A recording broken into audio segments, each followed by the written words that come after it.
Oh my god. Well, my first time here with Anchor, and that's probably your first time listening to me. That's perfectly fine. As the channel suggests, we're going to be focusing on some thoughts here. Whether it's yours, mine, or other people's, I'm not going to really focus on my thoughts too much here. I know it's late. It's like 2:43 a.m. here where I am here in Houston. Yeah, it's basically the middle of the night as far as I'm concerned. I'm not really a day person, and it doesn't really matter. The thought here is feelings. As far as anyone else is concerned, how you feel, how you think you're feeling, and what you actually do with those feelings depends on the person or the individual or that person's persona. And the only reason that I'm pointing this out is that daily we run into people and we think that we feel something for them, and most of the time we do not. Or the opposite is true. We don't think about it at all, our feelings whatsoever towards certain people, and just think that they're regular people. This is not true, and it's not fair to the other person, all things considered. I want you to think about this, and this is the thought for today, okay? When you see a person sitting on the side of the road, what's the first thing that comes to mind? You're like, okay, you bum, why don't you just go get a job? And that's the typical response from a lot of people. Some people, they care enough to go see how the person's doing, give them something to eat or a little bit of money. Now, granted, don't get me wrong, there are some people out there that go sit on the side of the road despite having a good job and despite, being able to do the right thing, but choose not to and stand on the side of the road with a sign. But then there are the few who get mixed up with them that people don't care for because they're so used to people in general, I'm speaking in general here, doing things like that just to scam people out of money. Now, the difference here is actually being able to tell if the person is being legit or not. Usually, not always is it about the way they dress, but the way they carry themselves and how they look at people, okay? If you give them something minuscule, something simple, and they appreciate it, like you've just given them a golden ticket to revival. Like, I ran into a guy earlier sitting on the side of the road, and he looked like he was cold. He was having a bad day. Like, I think the temperature was 34 degrees. And this is in the middle of the night, granted, 3 a.m., if you will, underneath the Highway 290. And the person, I just happened to have an extra hamburger with me, and for whatever reason, he had a sign sitting next to him that said, "Hungry, will eat anything." I didn't know if he was a real person actually sitting on the side of the road because he needed food, or if he was someone who was faking it just to make it look legit since it was the middle of the night. And I gave him the hamburger. The smile that was on his face was priceless. Start with something small and see if the person is real. So this is my thought for you guys for today. How would you feel if you were in that person's position and because of other people doing the wrong thing, you were considered one of them and everyone treated you like trash? Consider this thought, okay? Along with all the other people that, don't have as much and wish that they could be where you are right now. You have everything that could possibly go for you, and yet you ignore the ones who need help because you're like, oh, they can do so much better. They can get a job and they can do better. Some people can't. Some people don't have that choice. Some people have had their identity stolen from them and they can't even prove who they are. Consider the other person, how they feel, because that could be you. It could be you.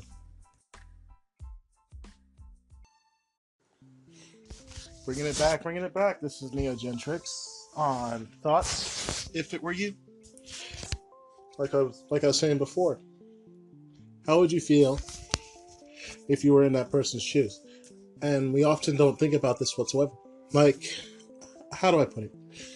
It's just that, have you ever been in a situation where You wanted something, you wanted to do something, and you didn't care what you had to do it. So you hurt everybody that you knew, even if it wasn't anything major, or they're like, oh, it's fine, it's okay. You know, the truth behind all this is it's not okay. You know, your parents, for example, they work hard. They do everything they can for you to get you where you're at. They working so hard, busting their butt every single day. Now, I can't say this is true for everybody, because there's some people out there whose parents don't care about them whatsoever. And this is just sad. But, you know, considering your parents, for those of you out there who actually have some out there that care about you like I do, like my parents, they care about me. My dad works every single day. From the time he wakes up to the time he goes to bed, he barely has any time for even me and my two younger brothers. Like, we legit, like, don't have time, you know, to spend with our dad. And when we do, it's like maybe an hour or two. Because he's always working, he's always trying to do better, so that me and my brothers can do better, so that everything that he's done up to this point, from helping his mom raise his family since he didn't have a dad, or at least didn't know his dad, to raising me and my brothers with my mom, and having to put up with no one else being able to work, just him, to get us where we're at. Paying for everything out of pocket. Like, a lot of people, I just can't stand it. Like, to be honest, when I see people who have parents who work so hard to get their children to where they need to be, no joke, real talk here, and they blow it all the second they leave. When they say they're done with high school, they just blow it all. They go to college. Some of them promise they go to college, but then don't take it seriously. Then they get there and they nearly fail, and then or they get arrested or sent to jail, or they accidentally kill somebody, and then they want their parents to help them. It's not until they get to that point that they learn to appreciate how their parents feel, or until they have kids. Some have kids prematurely because they're doing the wrong thing. If you're in school and you're supposed to be studying to get that job because you promised your parents you were going to get it, or you really wanted it, but you end up messing with some girl and you get her pregnant, now what are you going to do? See, now it gets real, because now you start to understand the hell that your parents went through for you. Because now you see, you have to not only support her, but you got to take care of that child that you brought into this world. It wasn't no accident. It wasn't, oh, I'm sorry, the condom broke. You and her got intimate. You and her did this together. It's your fault. Think about this. The people that you have to help, the people you have to work with, consider how they feel. Based off of your actions. Your actions don't just affect you. They affect the people around you, your family, your friends, the people you don't even know. For all you know. Because you decided to steal from your company today, just a $5 bill. It doesn't matter if it's much. Could have cost someone else their job somewhere else that has nothing to do with you, don't even know you. And had you left that $5 in there, you could have given that guy a bonus and helped him pay off something that he's been trying to pay off. He could have had a mortgage, a loan, or something in collections, but you won't know. You wouldn't have known. The focus on this channel is to consider the thought. If you were that person, the one that you hurt, how would you feel if you found out that the other guy was responsible for your downfall, but you couldn't do nothing about it? I mean, honestly, there's no point in fighting, because it'll only make the situation worse. I want you to think about that and consider the situation that you were in.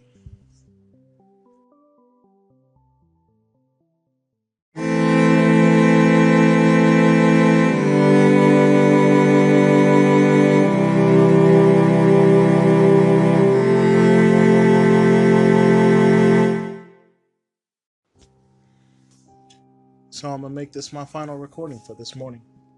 As you already know, this is the thoughts. If it were you, this is this channel by Neogentrics. I'm not going to sugarcoat nothing. I'm not going to cut it back. And as you already know, I'm going to be I'm gonna be me. I'm gonna just speak what I know and give you the facts, the truth, straight up. Like I said, if it were you, how would you feel? You know? Let me give you a little backstory on me, so you can understand me a little better. Born in 1993, I'm 24 years old now. This year I'll be 25. It doesn't really matter. I'm sorry if that means absolutely nothing to you.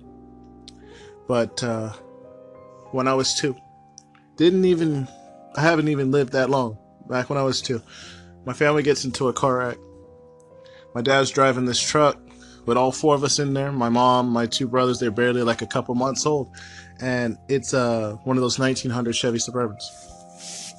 Now consider this. If you were in my shoes, alright? We're leaving church. I'm guessing it's church. To be honest, I don't remember where we were leaving from, and I have a pretty vivid memory. This guy's coming out of nowhere, speeding really fast. My dad sees him. If the guy, as my dad was coming out, hit the side of the truck where my mom was, she'd been hospitalized, and my brothers would have been killed. So to prevent this from happening, being the kind of dad my dad was, okay, he turned the truck in a way where he would take the brunt of the impact, and it got hit.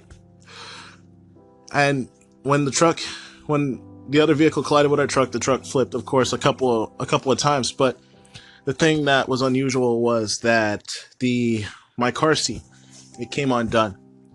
And as the truck was flipping, my car seat and me went out the window with it. I suffered multiple injuries and a couple of broken bones to my knowledge in that car wreck, along with a head injury. 7 scars on my body show proof of this incident. My mom said that on the way to the hospital from that incident, it was raining really hard. They used a Life Flight, the helicopter service here in Texas. I don't know what they have in any other state. I've only lived here in one other state, that'd be Georgia. That's not even that important, but still. They said that on that plane, on that helicopter, that my heart stopped twice. They had a hard time trying to get it to start back up, and it was raining really, really bad. All this entire time, my mom is praying while the doctors and the nurses on the helicopter were trying to get my heart started. And they told her that if they couldn't get it started, they would have to land, and I would have to go the rest of the way in an ambulance. But my mom, being the type of praying woman she is, and I appreciate her for this, both her and my dad, they landed the helicopter, the rain lightened up, and they were able to start my heart back up, and we were able to make it to the hospital in time. Not only did I recover from that incident where the doctors said that because of the brain injury I would be a vegetable for the rest of my life, but the only one who could have given me a blood transfusion, because my mom, though she loved me and did not want to let me go being her first son, my dad was the only one who could actually do it. So both of my parents are the reason why I'm still here and the God that is standing above us in heaven. Now, this station isn't about religious facts, and I'm not going to focus on that. But consider this fact, like I said, if you were me, how would you feel if you recovered from this incident? They found a brain tumor in your head after they sent you home and said you'd be okay. And they had to remove it, but in the process of removing it, your left hand became slightly disabled. And as a result, here, 20-something years later, what have you, you're trying to work, you're trying to do the best thing you can, but because you can't work as fast as everyone, you can't do what everyone else can do. They put you in a corner, the people don't want to have nothing to do with you, they don't want to help you. They fuss at you because you can't do everything the way everyone else can, but you try to do it in your own way. And they treat you like trash. Yes, I'm handicapped slightly, but you think that's going to stop me? But what would you do if you were in my situation? I didn't back down. Would you? And sit behind a door, behind a sign that says, I'm handicapped, I can't work for myself, help me. Which one are you?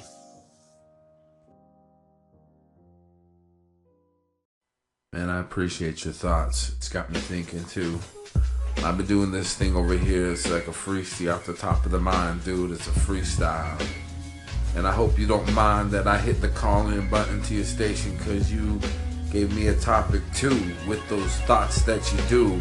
Yeah, we should take a moment and think about them. Yeah, it's not to be rude, but a BUM or a homeless person out there with something that they written with pen or some other makeshift device, a piece of cardboard, and they made it look as nice as possible, presented to you to give a little message, could give you a little clue that they were in some need, they were a soul. So imagine if that was you in the reverse position, yo. And that's all we're trying to say today. So I got the message, and it makes my heart want to play with kindness all the way. And that's that real. So I'm going to keep this short, and I'm going to give it to the point that it doesn't matter if you consider the other person. It doesn't matter if you think about them. You just know that if you do the right thing and you point out the way you're supposed to, because you're trying to aim for a certain audience here, you try to help them out, by putting topics out in front that don't even matter to normal people, or they wouldn't even consider because it's a waste of time. I just want to show you proof. Freestyle was listening to my channel, and apparently I was able to help give him an idea, but at the same time bring into perspective stuff that most people would ignore.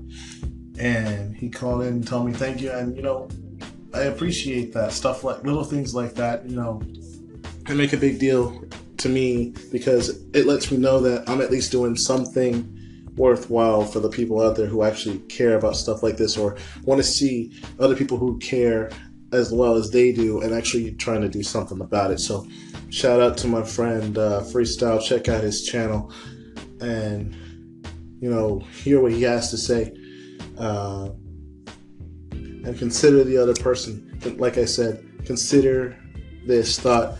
What would you do if that person that you criticize, that person you condemn, consider what you would do if you were them and you were on the receiving end. For those who were bullied, I'm pretty sure you understand this already, but consider this thought as well.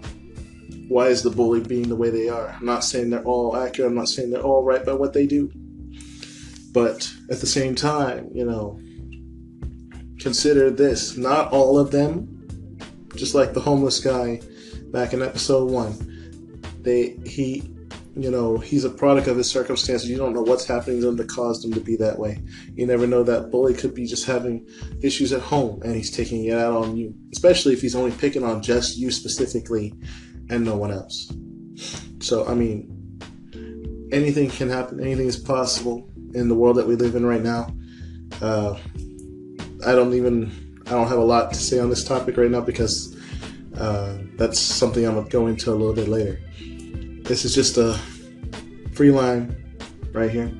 Me just speaking into the mic and letting you know how I feel about this whole situation and everything that's going on right now. And I just want you to consider, there are people out there.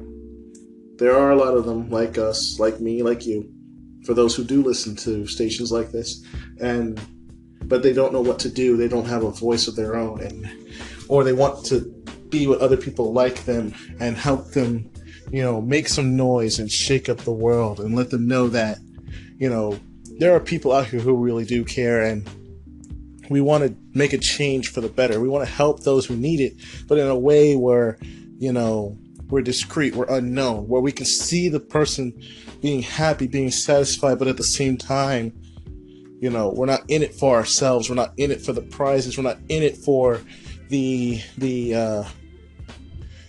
rewards. Rewards are physical things, and they're great to receive.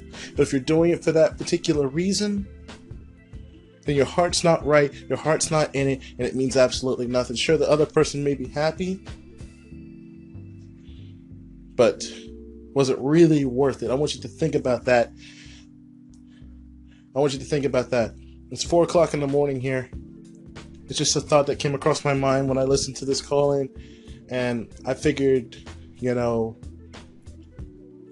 why stop at episode 3? I'm gonna go ahead and make an episode 4, and I'm gonna end on this note until later on today. I'm gonna come back with another episode with a new topic, but consider this thought. If you were the person that was receiving all of the hell, all the torment, all the torture, wouldn't you want someone to stand up for you? Wouldn't you want someone to help you? Wouldn't you want someone to be the voice for the person who can't speak, the little man underneath the seat, the person that was being beat? Or if you are that person and you're listening to this station,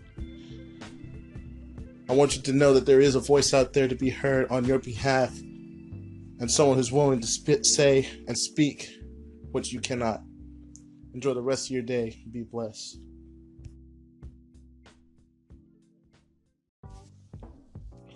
Hey. It's Thoughts If It Were You by Neogentrics. What's up, people? It is 3:08 p.m. here in Houston. It's fairly light outside, a lot of clouds. It's not too cold. Everything seems to be working out pretty well far today. It's been pretty peaceful up until this point. I just saw something I wish I'd never seen. Elderly people. The topic for today is those handicapped people. Not the elderly, I'm sorry. Those handicapped people. People don't appreciate them. People don't really care for them. They don't really want to do anything for them. And if they do, it's because they want the recognition that comes with it. They want to be that person that says, yeah, I helped that person. I helped them back when they couldn't do nothing. And now that they're a famous person, they want to be famous by association. That is the weakest excuse to help somebody. And then on top of that, it's the wrong reason for doing it. If you're going to help somebody, do it with the right heart, with the right intent. Because you don't know if that person, how they got there. You don't know if they were like you. You don't know nothing about them unless they told you something. You treat them like trash. You don't want to help them. You tell them to get out of your way. Or you're too slow. Or you're useless. Or you're worthless. You don't belong here. And I hear this all the day. I hear it every day. I hear it at my job. I hear it when I go to work. I hear it when I go to the store. This society we live in right now doesn't treat the elderly or the handicapped with respect. Yes, we are handicapped. Yes, we have slight disabilities, but you know what?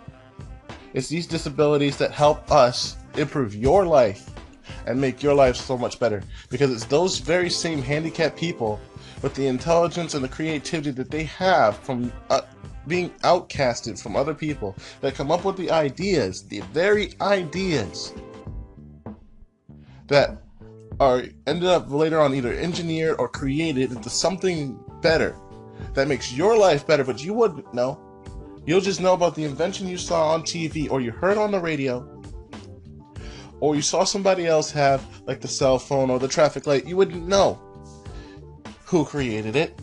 You wouldn't know how they did it. You wouldn't know their circumstance. You wouldn't know their behavior. You wouldn't know anything about them unless you either looked it up, assuming you cared enough to do so, or you found out how their family was, or you knew the person.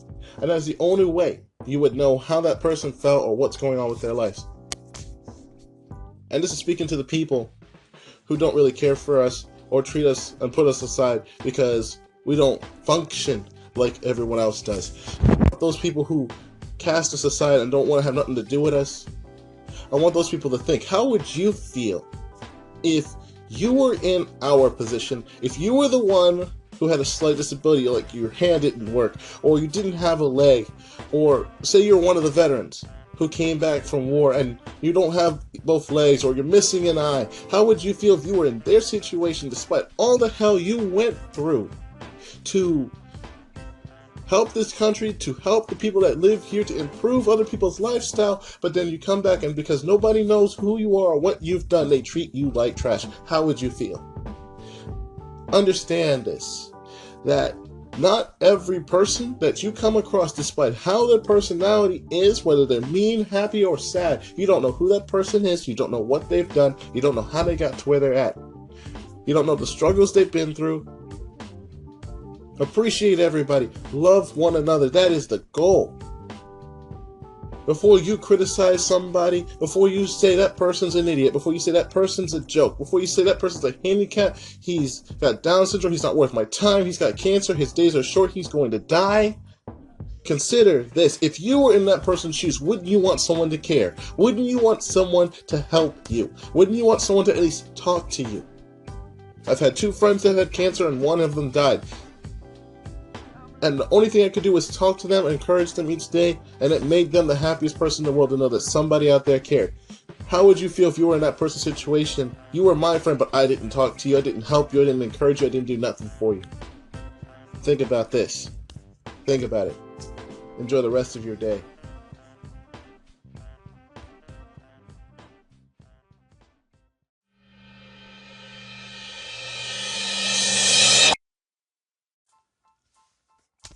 With the thoughts that I mentioned here before, in episode 5 today, I end this topic for now, and we're moving on to our next thought topic. Tune in tonight at 2 a.m. for a different topic and a different idea to cross your minds with and see where it goes. We'll pick it up from there and see where it goes from this topic. And with that, I end the thoughts. If it were you, how would you feel today? We will be coming back to this topic again at a later time, but I figured this would be a good place to start and work our way up. I have other things I would like to bring up on the table and see how many people out there are actually listening, actually care about these things, and see if they're worth, the time and effort that we actually put into them. Like how well you handle your money, or relationship statuses, things of that nature, or even music for that matter. There's a lot of topics out there, there's a lot of things to talk about, and tomorrow's topic will be food. So we'll start back up with that. I wish you guys all the best. Have a great rest of your evening, and be blessed.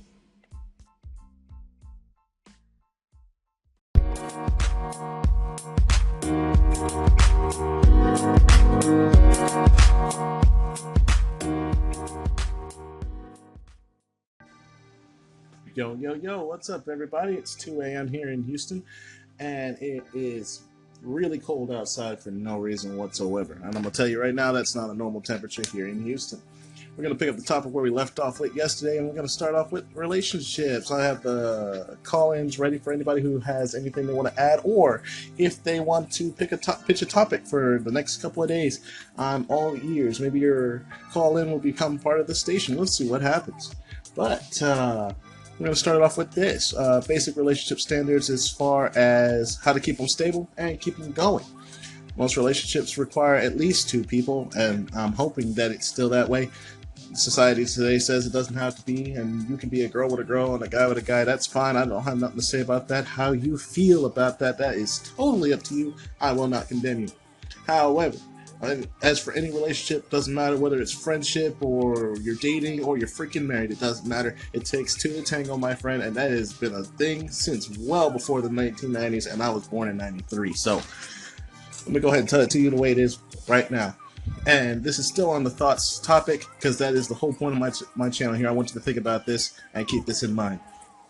Anytime you're in a relationship, it's no more than just an advanced friendship. You are still friends with that person. You are still associated with that person. Nothing really changes. The only perks, the only benefits of being in a relationship with someone is that you can go a little bit further than you would if you were friends. That's the only major thing. It's basically similar to that of a friends with benefits type of relationship. The only difference is with that type of relationship, the only thing that you get is the benefits, and you don't actually associate with each other whatsoever. That has nothing to do with this. If you want a real relationship, something that's going to last you nearly a lifetime, or at least to find out that person you're with is someone you want to marry and stay with, you need to first be able to get along with each other, act with each other, be seen in public with each other, and act the same way you would normally act as if you were friends, with no major issues, keeping the taboo stuff at home.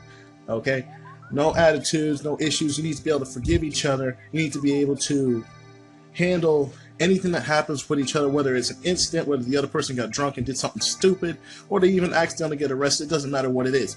If you have a forgiving heart, if you know that you can handle that person in your mental state, or you can actually work with that person, everything should work out just fine. This is the basis for any kind of relationship, whether friends, whether you're dating, it doesn't matter what it is. That is the topic here. And I want to make this a known fact. I want to hear everyone's opinions on this. I want to see what they think. I'm going to go ahead and tell you the basic rundown as it was taught to me, and so you can get something to think about, get something in your heads. Like I said, I'm taking call-ins for the next couple of hours until I fall asleep, or until, I don't get, or until this topic dies. We'll see how far we can take this, how many episodes we're going to get here out of this podcast here on this radio station. Like I said, I'm Neogentrics. This is the Thoughts If It Were You situation saga. That's what I'm doing right now. We're going to see how far this goes, and I want to hear your thoughts on these topics, and we'll see. I want to hear what you guys have to say, and so we can move on forward with this and see if we can save some people's relationships, or at least help you get started in the right direction for the one that you're attempting to get in with, okay? Keep in mind, I am not a relationship guru, but I do have the guides, the tips to help you keep a relationship at least stable. And I honestly know that these tips work because I've had a relationship last me more than a year and a half. My longest relationship was 4.5 to 5 years before her dad died, and everything pretty much went to hell, and I haven't seen her since then. So, I mean, situations like that you can't control, okay? But you got to put yourself in that person's shoes and understand where they're coming from. You can't just force them to stay with you when in reality they got issues that need to work out and they can't do nothing about it, okay? Everyone's got problems, all right? It's being able to be there for that person, but then knowing when to step back and knowing when you can help that person and knowing what to say. I personally am not experienced in this enough to give you advice, but I can tell you what I do know from personal experience, from failing at it, and then what my successes were, and then you can grow from that. We're gonna see how far this goes. Like I said, feel free to call in, and we'll get this ball rolling here today. I'm gonna start off with the first topic in a few, but here's a short interlude.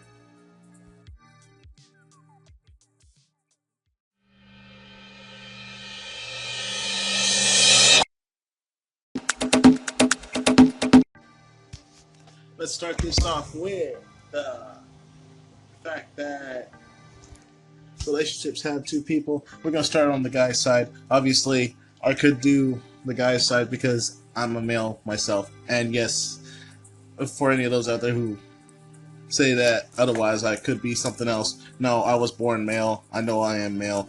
And I have no issues with my personal self. And I don't think I'm a girl. I've heard a lot of that going around right now, and I've heard it from my friends. Like one of my friends, he was born a he, but he decided to change himself to a she. I'm not going to condemn his actions. He chose to do that. That's his decision. I have nothing to say about it, and I will not comment on that topic because that has nothing to do with me, okay? It has nothing to do with me or this topic whatsoever.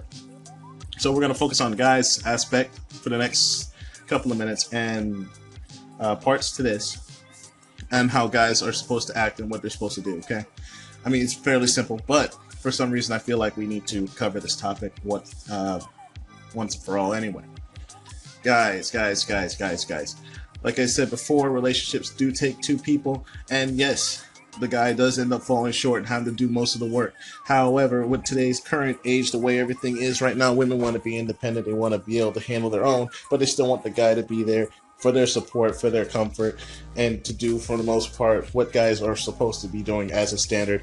But nowadays, they don't want us opening the doors for them. They don't want us paying for their food. They don't want us doing a whole lot because of that independence, that thing where women want to be, themselves. They want to be conscious of their own actions. They want to be empowered. That's fine. Let them be how they want to be, but this does not change what the guys do. This is how you're supposed to be. This is how I was raised, okay? How you were raised. I'm not going to make you change the way you are. I'm not going to make you change your thoughts, okay? I just want you to think about this for a minute. All right? The standard was, originally, guys are supposed to be nice. They're supposed to treat their women with respect from the time they meet them to the time they marry them to the time they die. It doesn't matter if they ugly as hell. It doesn't matter if they gorgeous, doesn't matter if they have a bad attitude, doesn't matter if they have a kid, doesn't matter if the ex is constantly always around. You treat that woman with respect no matter what her actions are, no matter what she does, no matter how she treats you, you treat her with respect. And number one rule of any relationship when being a guy, never, ever raise your hand to a woman. It doesn't matter who she is, it doesn't matter what she does, you do not ever raise your hand to her. Okay? That's the number one rule. Doesn't matter where you go. You can yell at her all day long. That's your decision. It's not gentlemanlike, but that is your decision. But you do not ever raise your hand to a woman. And in today's society, just the thought of you even doing that is enough to get your ass arrested and sent to jail for 5+ years. And I'm watching it happen constantly over and over again. You need to consider your actions before you do them. Alright? We're getting that topic right there out of the way. Second one is opening doors, being nice, treating them with respect. These corny pickup lines just to get something good. You need to let that go right now, right here, right now. Sure, they're great and all, and sure, buttering them up makes them feel all good inside, but you need to keep in mind that when you say something to a girl, especially if she already finds you cute and attractive, or she's even giving you the time of day to listen to you, that these lines can give off the wrong influence, the wrong impression. And if you're actually a legit guy who really does want to date that girl, who really has interest in her, who really likes her, these pickup lines do not help you at all. They cause you more grief than it's worth, and it makes you look like one of those guys that just upstages women and is basically a womanizer. You are not. If you are not a womanizer, and you know you're not, using pickup lines is a bad idea straight off the bat right now. This is just a personal thought. You can tell me how you feel about that, what you think about that. That is not the way you want to go with this. When you talk to women, you need to talk to them normally, talk to them with respect, talk about something that's common with them, or find out what they have in common. But using pickup lines, I'm going to go ahead and say right now, is a strict no. You shouldn't even need to use that whatsoever. They're great and all, but that's not the main focus here. I'm going to keep this focused on this topic for a few more minutes. I'm going to carry this for a while. Things guys can and cannot do that will keep women interested, but at the same time not make them think that we're man whores and, you know.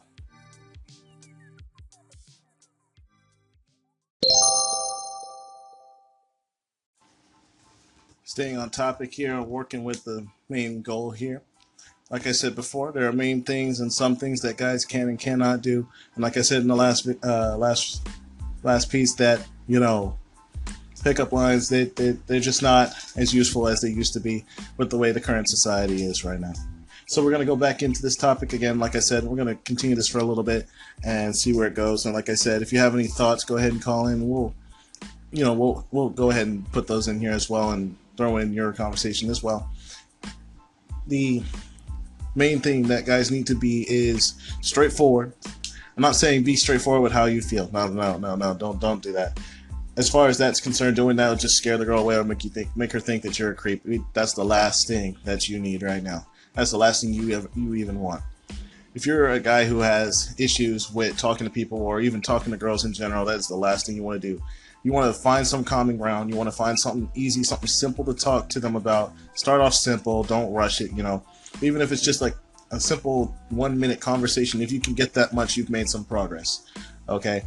As far as women are concerned, all guys are idiots for the most part. I'm not saying all women are like this, no. But they're all aiming to get something that they just can't get right now, or they just want to sleep with them, and that's not true. Okay? Most of us guys, we want to have a decent relationship. We want to do something here, and a lot of times I'm like, you know, the women need to put themselves in our shoes, understand how we feel. We work almost every single day from the time the sun comes up to the time the sun goes down. We come home tired. We don't want to be bothered. You know, this is just how we are. Okay, we're not emotional. We don't think with our emotions. We can use our emotions, but we don't use them like women do. Okay, some women aren't even that way. Some aren't emotional. Some they are logical, just like we are. But just because guys are logical does not mean that they use their heads. Think before you open your mouth. Watch what you say, and be gentle, be loving, be caring, be sincere. Be real with what you're saying Lying is the first thing that has to go. The second you start lying to the girl, you might as well hang it up, because she's not going to listen to anything else you say. And if she does, it's out of pity. I'm sorry to say this, but it's mostly out of pity. Like, she really does not care what you have to say. She's just humoring you to kill some time, more than likely. And then when you meet a girl who's snobby, uptight, someone who doesn't care if you even exist or why are you even there, I don't care how gorgeous she looks. I don't care if she's the president of the damn club. I don't care if she runs the damn school. I don't care if she's your boss. I don't care if she's your aunt, uncle, what have you. Doesn't matter. Leave them alone, because they're in more trouble than they're worth. Honestly, if you think you can handle a person with that kind of attitude and personality, like my aunts, I grew up with them. I grew up knowing them for the most part, not with them, but I have more women in my family than I have men. Okay, so understanding how women are and how cross they can get immediately, like the whole situation can drop in a heartbeat, and they can go from being your best friend to your worst enemy in like 5 seconds. Okay, this is standard for just them. Guys will stand there, duke it out, manner of pride, and after about 5 minutes we get over it. But women will hold a grudge. They will hold it, and they will hold it for a very long time. They may never even talk to you again, or they will talk to you just to find out more information about you, just so they can throw you in a pit. So, again, I'm putting this out there for the guys. You really need to think about your actions, watch what you do, and be careful how you treat them, because women are and will always be like a precious rose or like a crystal statue sitting in the middle of your room. And I'm pretty sure if you have something delicate, something major that you care for, whether it's a statue, your playing cards, your game console, a stupid basketball, it doesn't matter what it is, you treat that basketball better than you treat her, you might as well hang up having a decent relationship or even continuing your family legacy right there, because the same way you treat that item is the same way you need to treat her with respect. I'm pretty sure if someone walked in and you had a basketball that you were treating like it was some treasure, but they walked in with a black marker and wrote their name on it, you would throw a fit. How would you feel if another guy walked in on your girl, wrote their name on the back of her and said, "This girl is mine, you can't have her"? How would you feel? You need to consider this thought. You need to consider how your actions affect her, what she does, and how this outcome is. Don't be overprotective, but then don't be overbearing. You need to keep that in mind. But set your ground. Let her know what you will and will not allow, but don't be overbearing and don't be too spiteful about it, okay?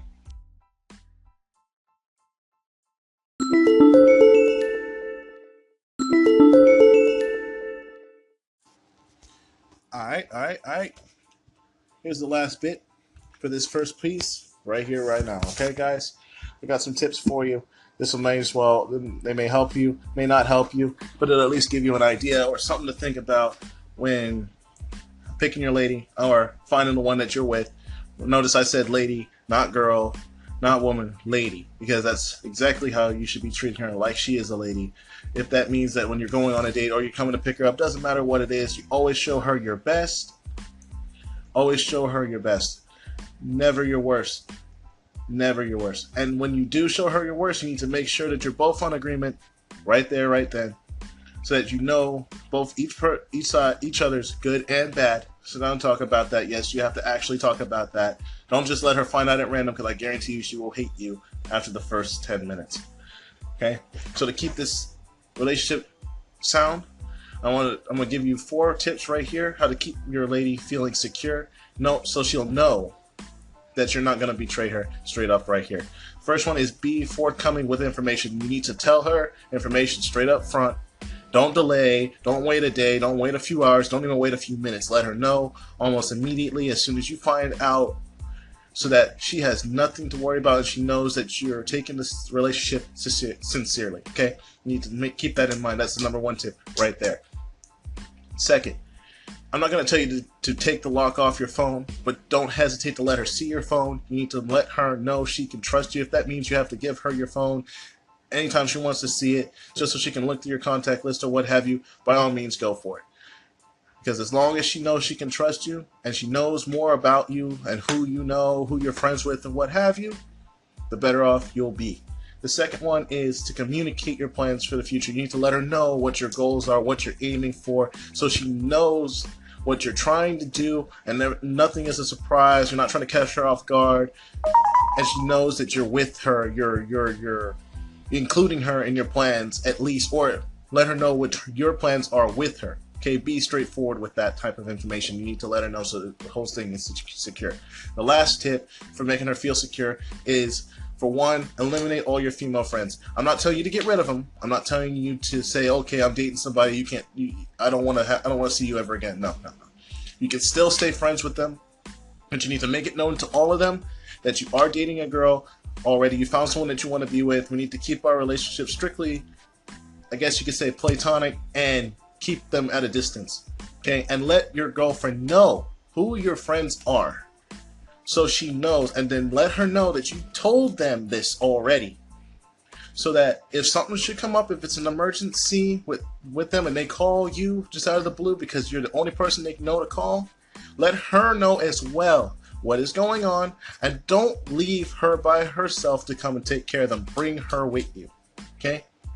If she says it's fine, it's okay, I trust you, then great, you can go on your own, but do not ever leave your woman by herself to go help your friend, because that's the first thing she's automatically going to assume is something's wrong. Okay, you need to keep that in mind right there. And the second tip here is, do not nag her.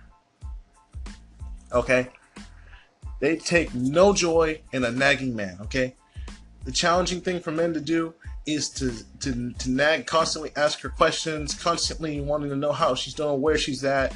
You know, it's great and all to ask her how she's doing. It's great and all to know where she's at. But no matter what you do, if you say you're going to do something, do it joyfully. No excuses. When you don't follow through, you weaken your integrity, and she will grow to distrust you, and that's the last thing you need. Eventually, she will nag you because she doesn't trust you, and that is the one thing you definitely do not want to have. Okay? Me being a guy who loves my peace and quiet and a sound mind, this is the last thing I want. Also, learn how to say no with kindness and mean it. Do not just be straight up say, hell no, I ain't doing that. Don't ever say that. Would you say that to your mom? Think about that for a minute. Watch your parents. If you have parents that love each other and care for each other, watch your dad. Don't parrot him. Don't copy everything he does, but watch what he does. Watch how he takes care of your mom. Watch how he loves her. Watch how he handles her, and learn from him. That way, you don't make the same mistake that a lot of people do, and the relationship ends a week or 2 or 6 months after it got started. Okay? Keep that in mind right there. That's tip 2. After this short interlude, I'm going to bring you the next couple of tips, and then we'll finish off this topic right here, okay?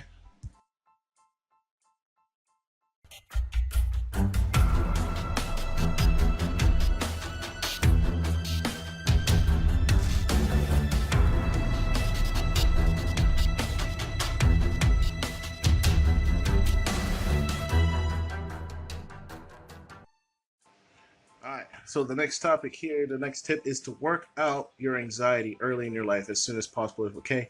This is a skill that can be easily learned, and it's a good coach. It will help thing to do. It'll help you tackle any issues and build your confidence, okay? This is something for all guys. It doesn't matter who or where you are, okay? You need to be able to talk to people normally, notably, honestly.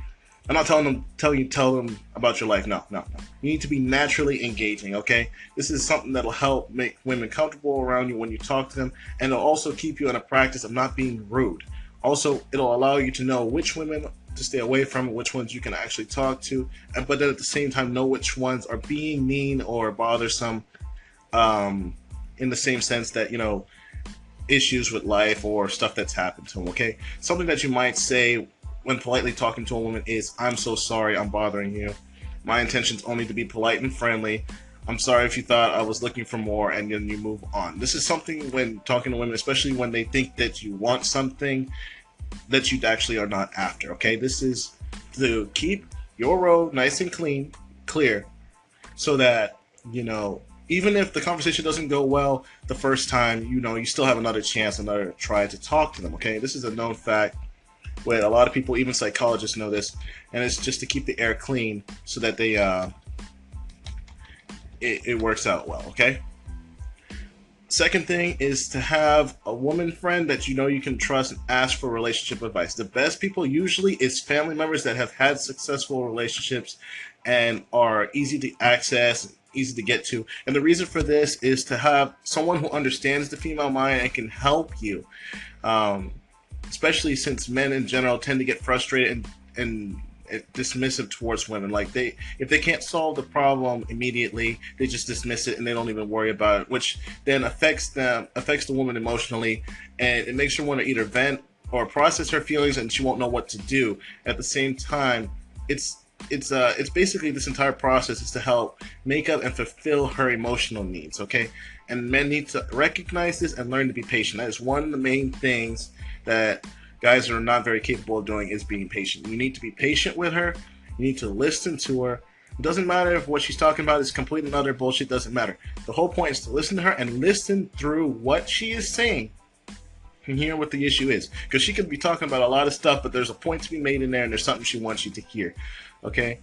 Listening to her in earnest is the great way in helping her through her issues and her personal problems that you may not have noticed, or she may not have ever said to you in public or straight up. Okay, so that's a major thing right there.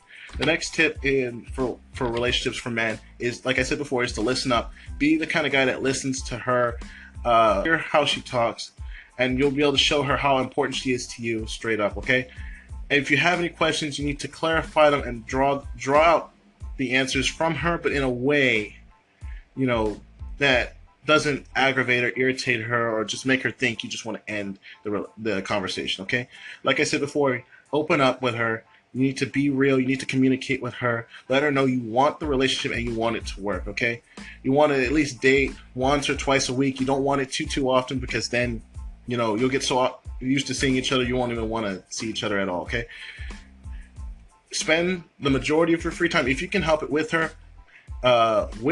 Also, mingle in friends groups and what have you. Decide what's right for you and her, but you need to talk to each other. You need to at least be near each other, or at least on the same page. Okay, and at the same time, you need to man up. Okay, straight up.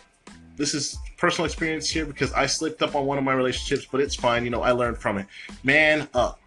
Okay, it's fine to have a close relationship with your mom, but you need to remember that your girlfriend comes first, or your wife or your spouse, what have you. You need to remember that she comes first. That means telling her your exciting news before you tell your mom, sharing your secrets with her and her alone, and never giving her a reason to think that your mom is more important than she is. Okay, women want a real man. They don't want a boy who looks like one. Okay, that's the worst possible thing a guy can do, and it just makes how do I put it? It makes women want to run for the hills, and that's the last thing you want a woman to do with you. Okay, I'm gonna just be real with you right now.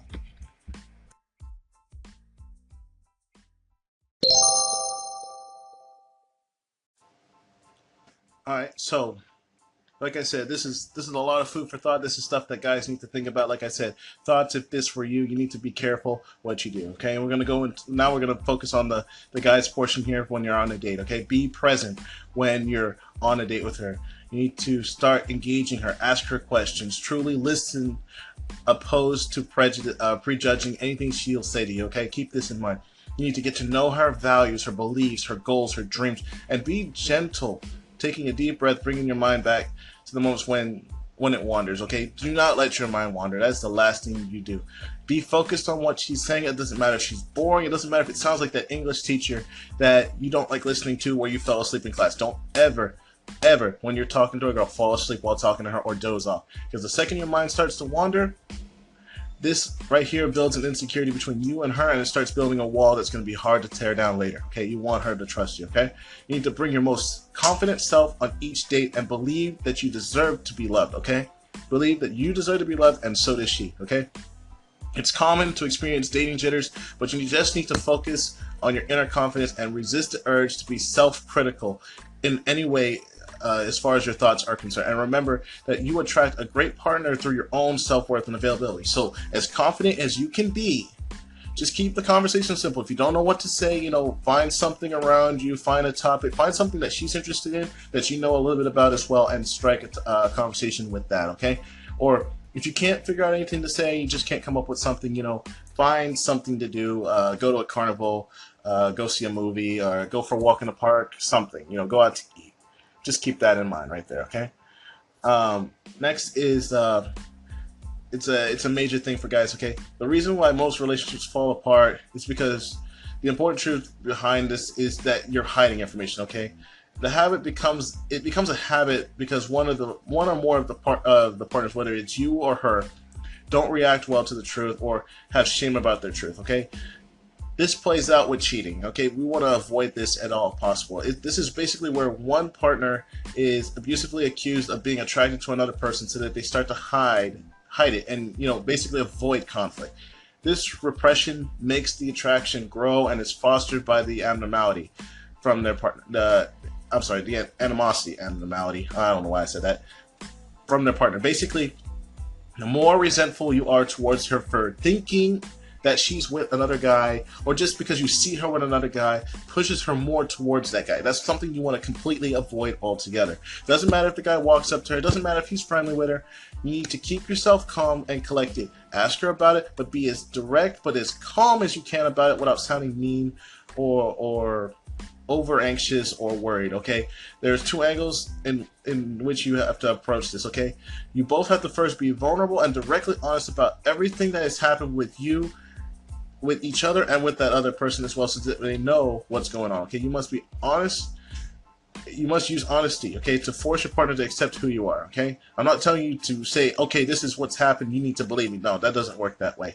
If they don't believe it, leave it. Okay, you're doing this so that you can create some space so that someone will. Okay, secondly, both must create an agreement of openness whereby each will not punish honesty, but will work to accept it. Okay, like say, okay, I accidentally drank too much and I ended up making out with this random girl, but I didn't mean to do it.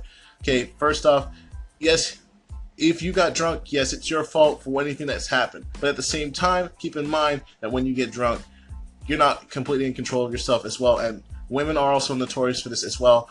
I want the women to also think about that who are listening to this channel. You need to consider your actions as well, not just the guys. It's easy to get mad at a guy for drinking and doing the wrong thing with someone else who he was with.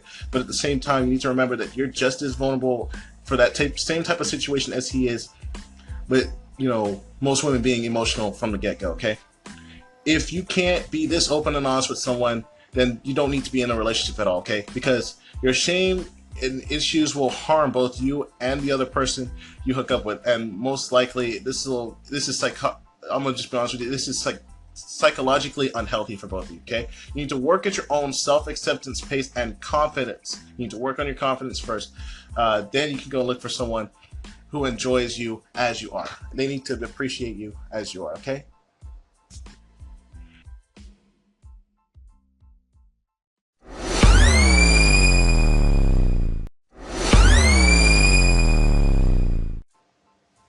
Okay, so now we're going to focus on the next bit. Okay, so you've said all the right things. Now you've got the girl. Before you know it, you're going to be a proud owner of a cute little whatever, or have a couple of puppies, or what have you. Or next, you might find more women toiletries in your bathroom than at the Macy's counter. But you know what? It doesn't really matter right here. Okay, you just need to remember the 3 don'ts. Okay, first off, don't lose yourself. Okay, don't disappear into a couple. Make sure you each retain your own interests and hobbies. Okay, don't get so attached at the hip that you never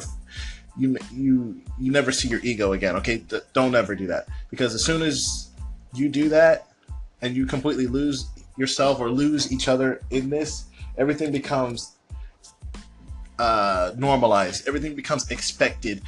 That's something you don't ever want to do. And at the same time, don't let yourself go. Okay. Just let me use an analogy here. Okay, if she wanted a baby tiger for whatever reason, she would have found one. Okay, but just because you have a significant other does not mean you should stop going to the gym and spend your life in sweats. Okay, it doesn't work that way. She liked you put together and fit, so keep it up. Okay, don't just sit at home and do nothing. Okay, that's not something you want to do. Okay, so keep that in mind. Don't let go of yourself. Be who you are, but at the same time, keep this in mind. If she wanted something else, she would have found it already. All right.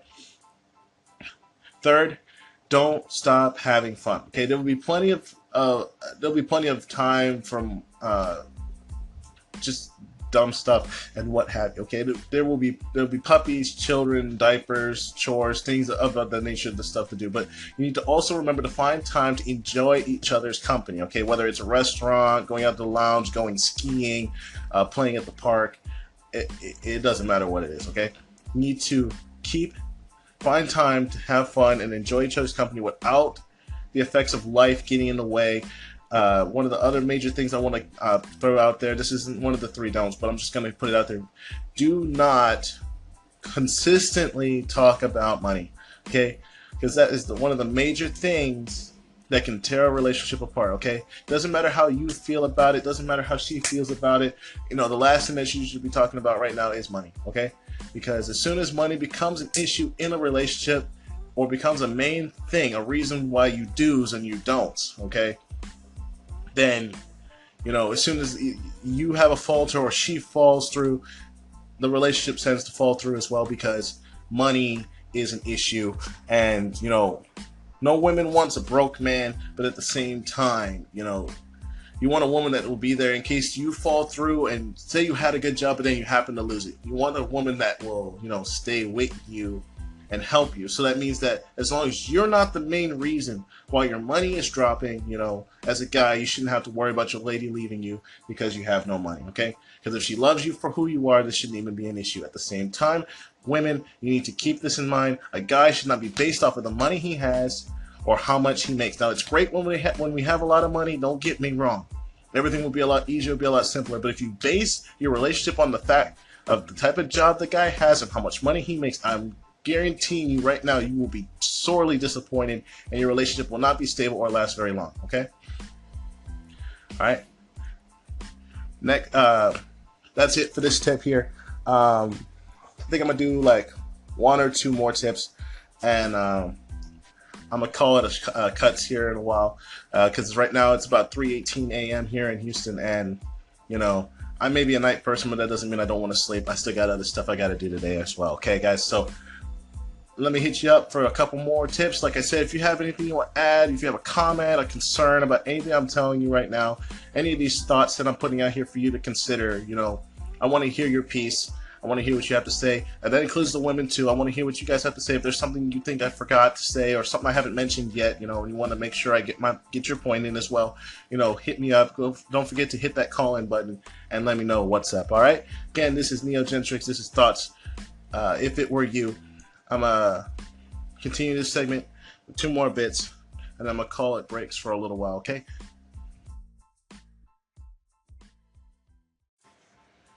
Okay. So, moving on to the next piece here. This is some good advice for men just in general, okay?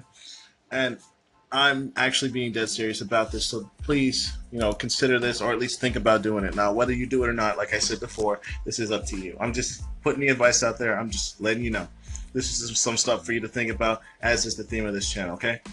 First off, don't ever text your woman, okay? I mean, it's fine every so often, but you know, seriously though, if a woman texts you, or your lady texts you, you need to still at least attempt to call her. You'll win her over a lot more. You'll let her know you care more when you at least put in the effort to at least call her at some point, whether it's immediately after the text or a couple of minutes after, a few minutes after you've been texting her for a little bit. But you know, seriously though, if you have like issues, things that's going on, important updates, or something great happened or something bad happened, you want to call her. You don't want to text her any information, because not only is it cold, but it doesn't show what it shows that you don't really care too much to hear her voice or her actual physical reaction. Okay. Also, being the guy, you need to make sure you have reservations. You need to plan. Make a date plan, okay? Places to go during the week, or places to go after, okay? A guy should always be good with a date plan, okay? This helps him get a second date, because if the first date went successful, okay, this is assuming that you haven't quite got her yet, or you're about to get a good date from talking to her. Say you went on a date already, having planned out the second one already is a good way to show that you really are thinking about her and you really care, okay? Because some women, when they go on a date, if they liked it, the first question that comes out of their mouth is, so where are we going next time? And you want to at least have an answer for that. Third, and this is very important regardless of where you're at, be early. Okay, women get nervous when a guy doesn't show up or whether they're not on time. You need to be early. Okay, it shows that you made an effort and that you are calm, relaxed, instead of apologizing and being short-winded when she gets there. Okay, that you don't ever want to be that way. And like I said, being early and showing that you care shows that you care, and you want her to know that you appreciate her and you want to be there with her. Okay, fourth. Man, I had this all planned out in my head. I promise. Be a gentleman. Okay, like I said earlier on in this set. Be a gentleman. Walk her to the cab. Walk her to your car. What have you? Whatever you're riding in, whether it's a bus or it doesn't matter what it is. You walk her to the vehicle and make sure she gets in. Show interest in her safety. Make sure her seatbelt's buckled and close the door. Make sure she has all her belongings, her purse included. Okay. This is just a natural guy thing to do. Like I said before, some women don't like this type of thing. They think that we're being feministic or sexist. I assure you, we are not. It just shows that we care, okay? But like I said, I'll focus on the women's aspect later. Right now, we're just focusing on that, okay? And on another note, okay, if the date went successful, or how you'll know if it's successful, okay, call for another date, but within the 2-day period. Not immediately, but then don't call like after a week or something. But let her know that after the date has completed, a couple hours later, that you enjoyed it. Call her, don't text her this. And then at the same time, don't forget to ask when you can go on the next date. It shows interest and it shows that you're looking forward to the next time and that you enjoyed it. This also goes for women as well. Just a personal thing here. And then another thing to keep in mind when you're going on dates, don't be afraid to take risks, okay? And show interest. Forget playing it cool. Forget being that guy who can do all this really great stuff, okay?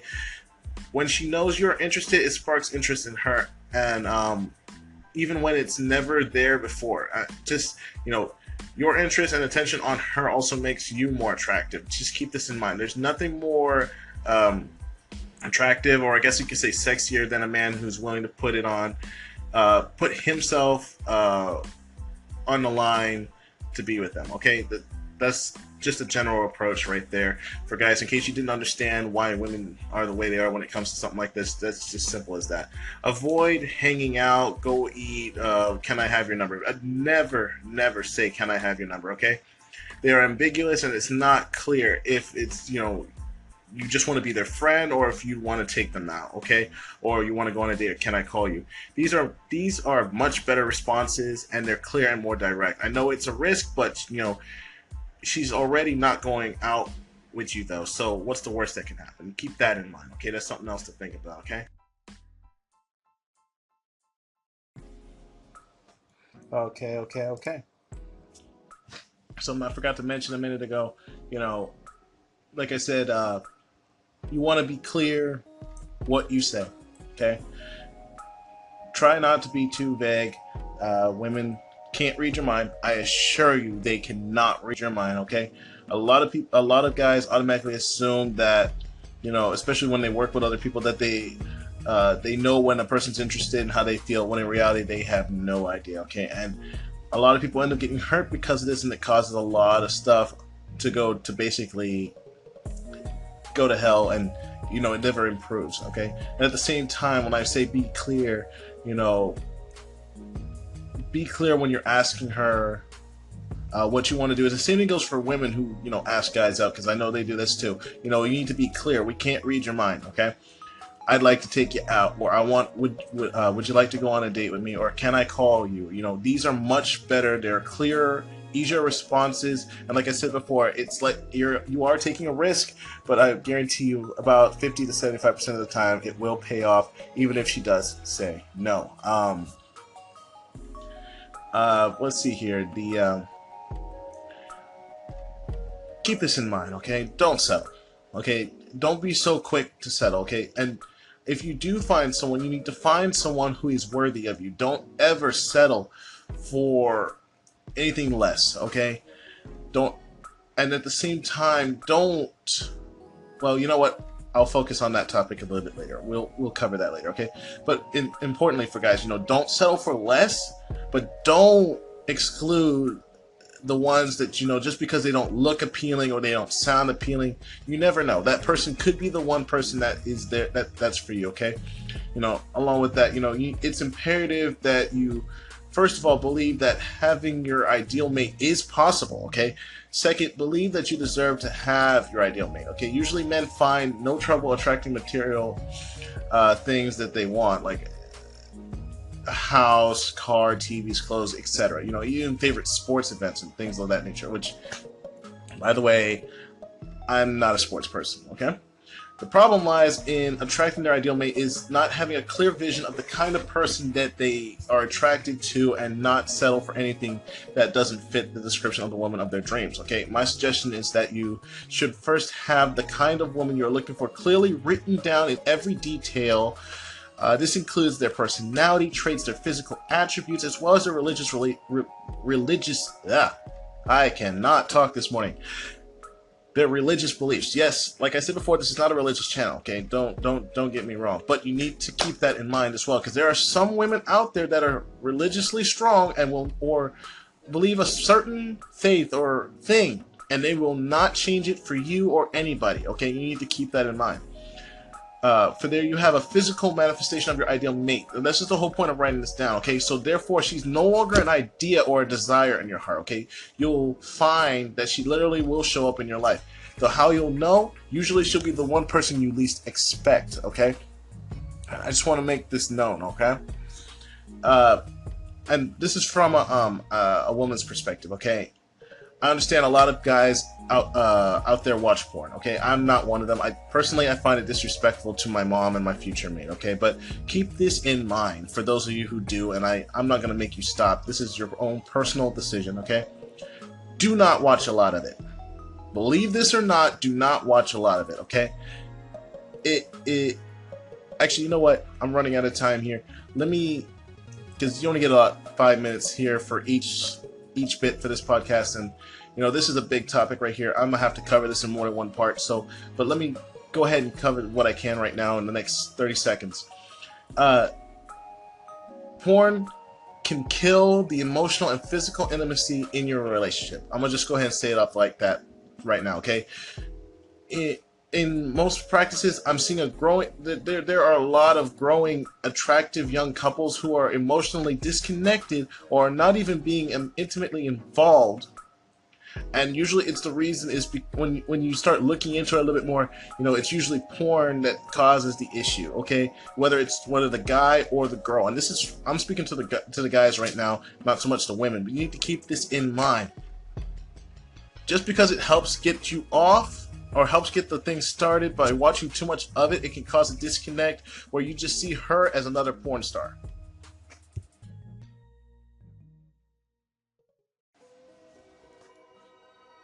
So, picking up where I left off, like I said, from that last bit, porn is usually the main reason that a lot of relationships fall apart, or they lose their intimacy, or basically the attraction between the two people.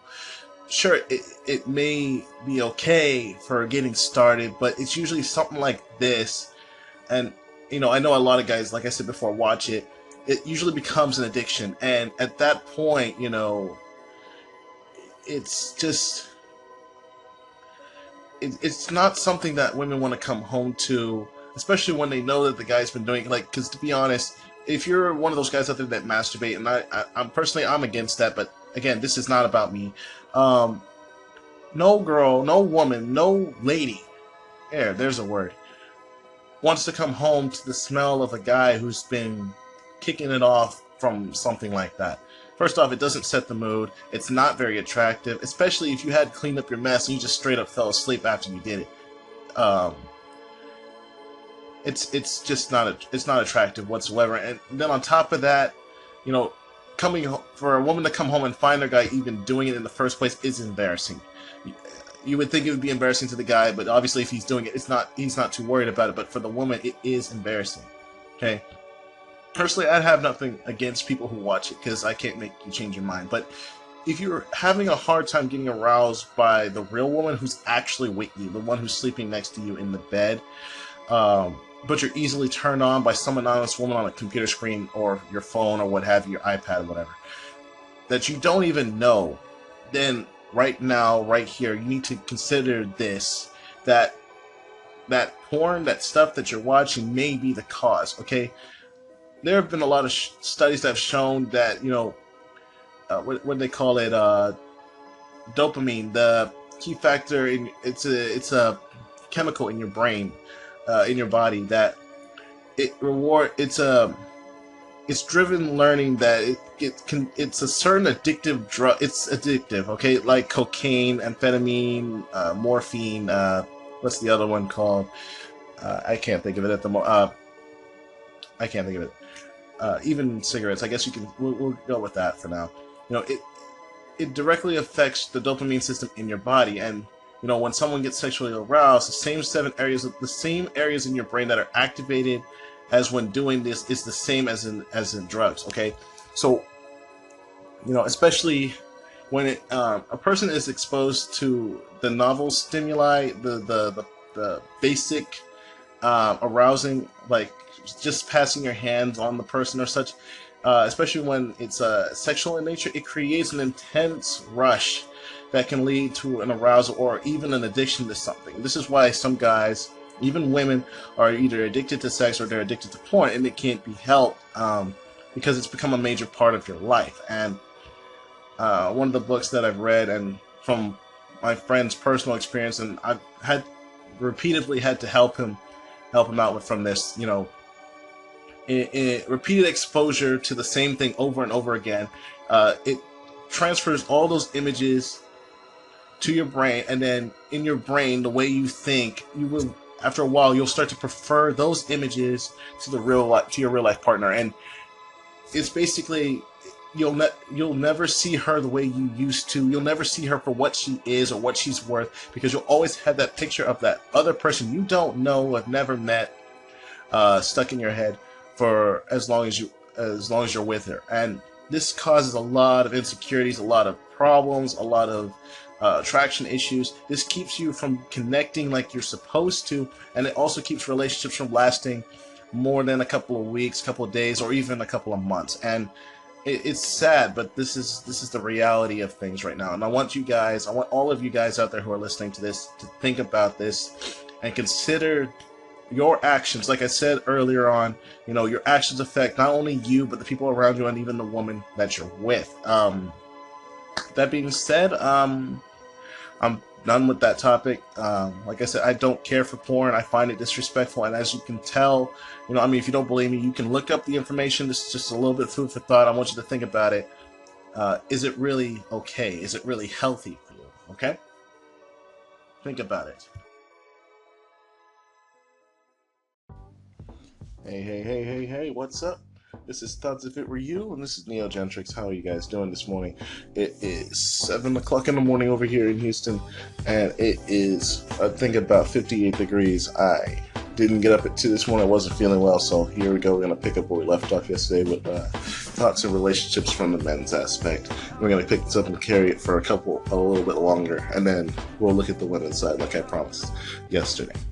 So, picking up this podcast where I left off, going back into what we were talking about before, there are 3 keys to having a happy and successful relationship, especially for men, like I mentioned before. The first one is to try every day without exception.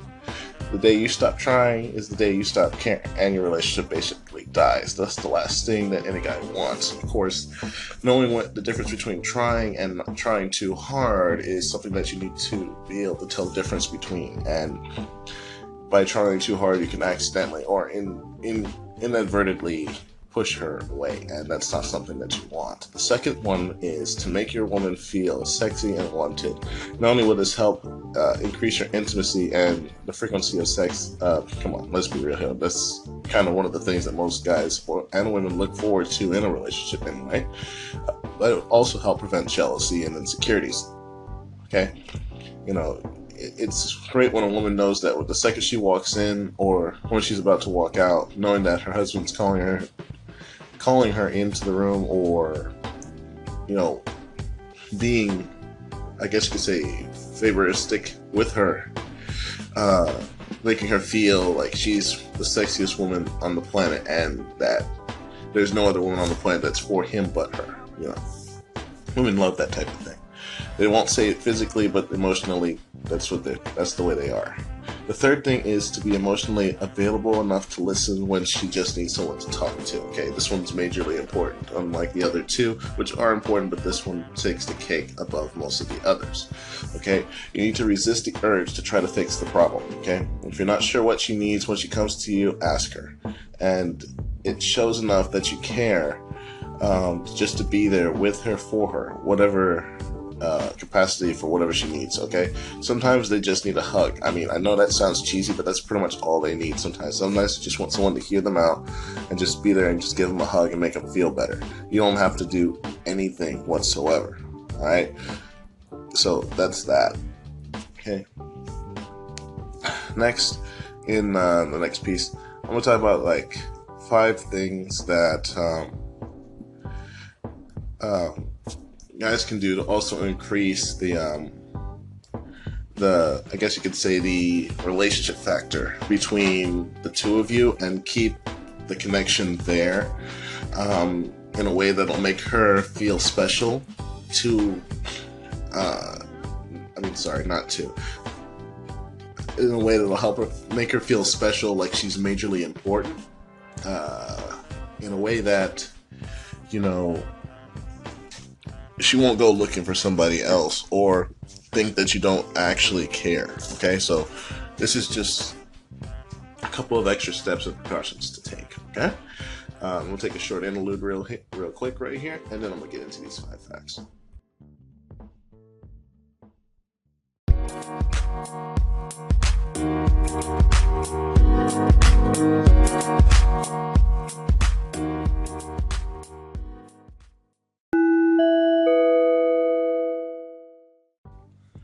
All right, let's get into those 5 topics that can help men make his woman feel exceptional and help build trust between the two. Okay, the first thing in this list is to make sure that she can count on you. Okay, this alone for a woman is to be able to depend on a guy is huge. Okay, she needs to know that you will be there for her. If you say you are going to be somewhere, then you actually show up on time. Okay, if you say that you will call, you call.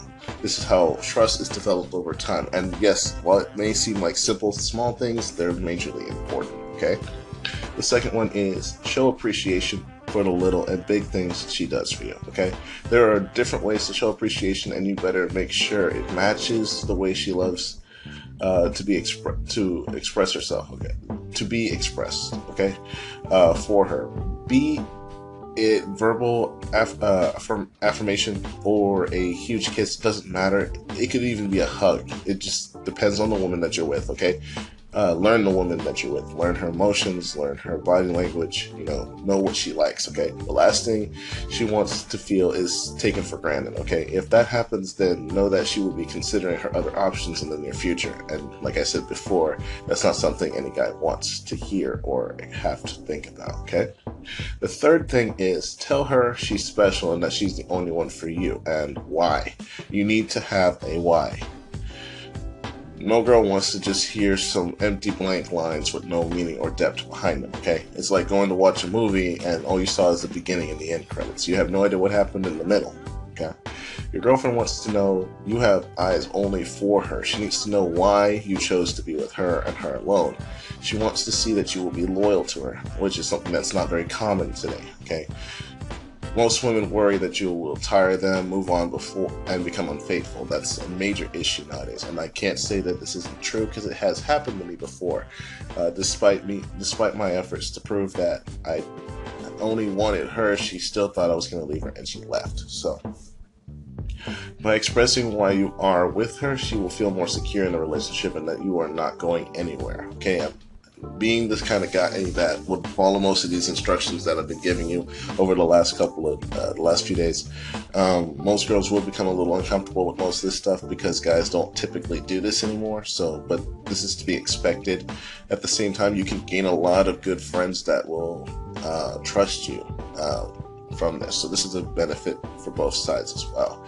The fourth thing is to demonstrate that she is being included in your future. Okay, so when you talk about your vacation, make sure she's included with that in there, not just your family.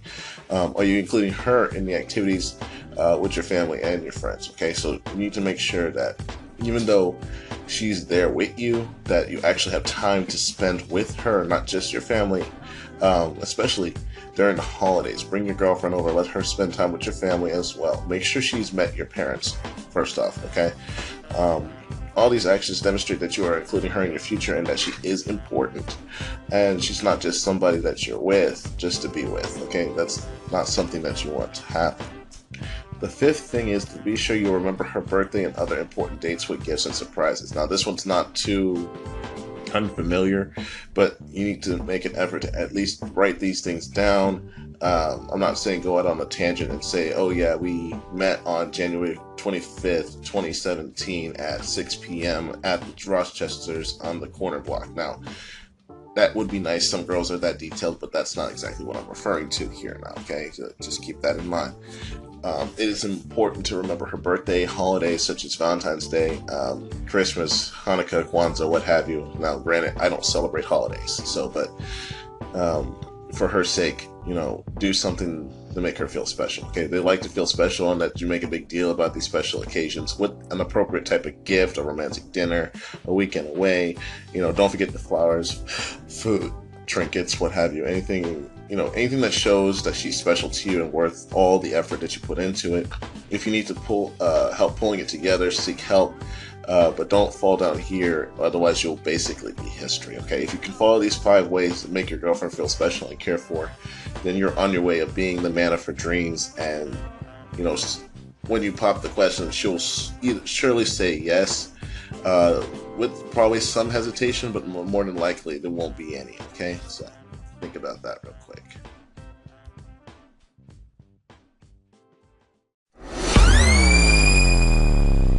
I'm going to cover a little information from his book, and then we're going to move on a little bit further, okay?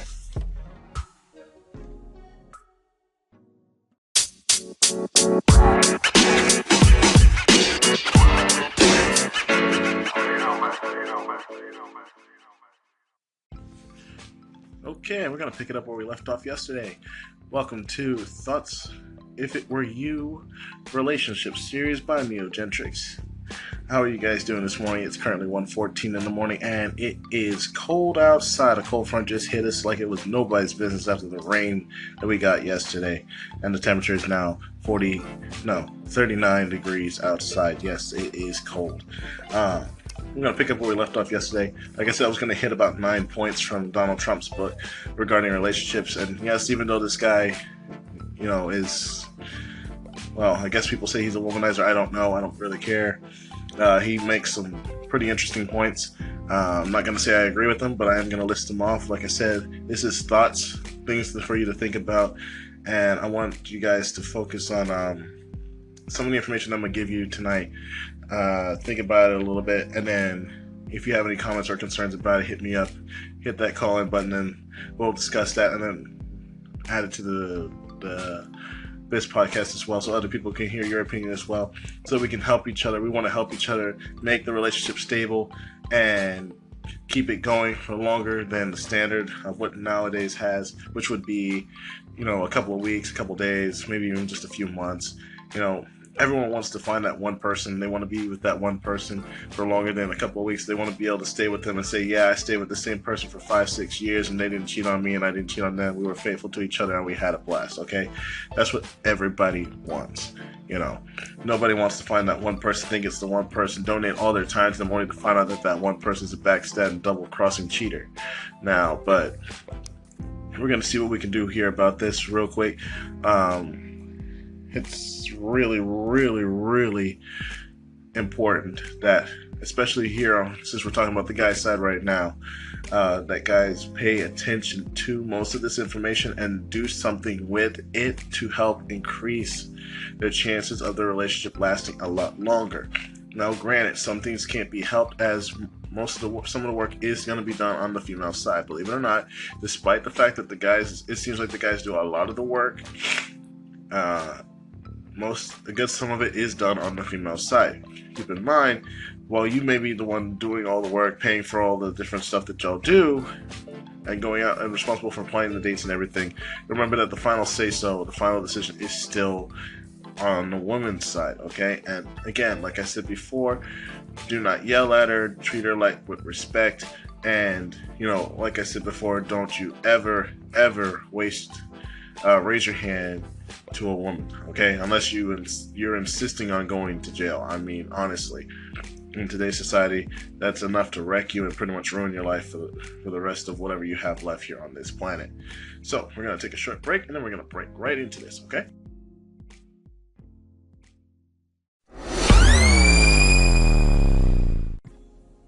Okay, so let's get started with this, okay? First thing that this book covers is thinking big, okay? Most people think small because they're afraid of success and afraid of making decisions, afraid of, you know, achieving anything or winning, basically. I mean, you need to decide you want to have the best relationship of your life that gives you an advantage over people, instead of just playing around with just casual dating or waiting for fate to plop someone in your lap, okay? It just doesn't work that way. Now, granted, I won't say that it doesn't happen, but it's just not common, okay?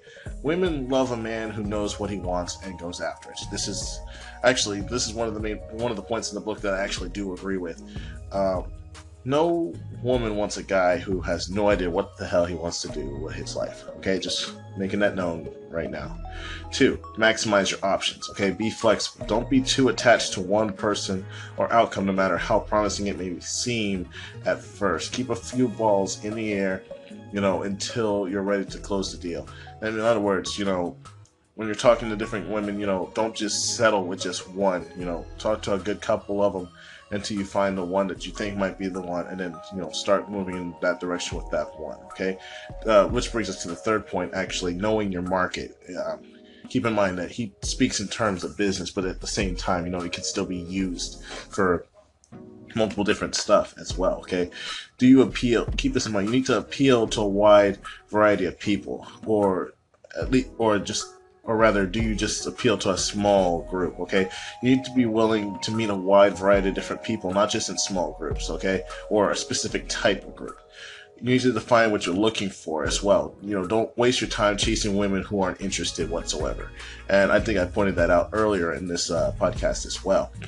You need to wait. Don't waste your time on women who you don't think you can actually get serious about. Okay, you know, if you think that they're just going to be there, but not actually take you serious, or, you know, actually move forward with you, then you're just wasting your time. Okay, which brings us to the fourth point. You know, use your leverage. The worst thing you can do is, in a deal such as this, would be to seem desperate. Okay, that's one of the last things you want to see.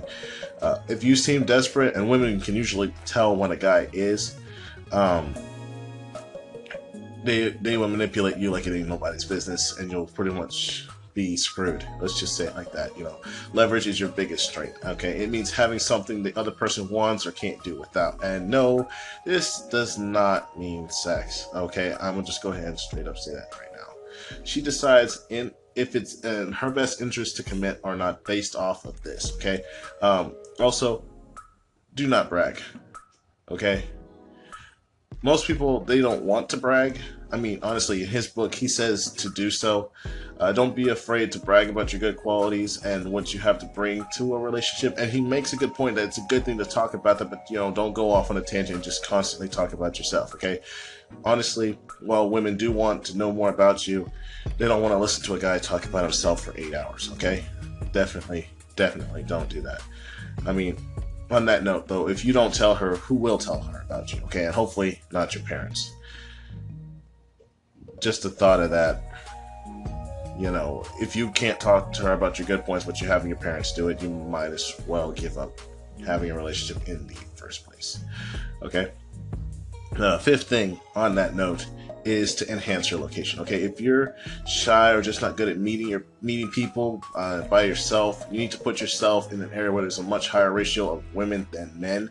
Usually colleges, professions, or social activities work well for this, where you have an advantage to meet different people, whether it's a bowling game, a sports event, what have you. Okay, at this point, you know, if you're actually the kind of guy that most women want. By putting yourself in these environments, women will actually be competing against each other for you or your attention.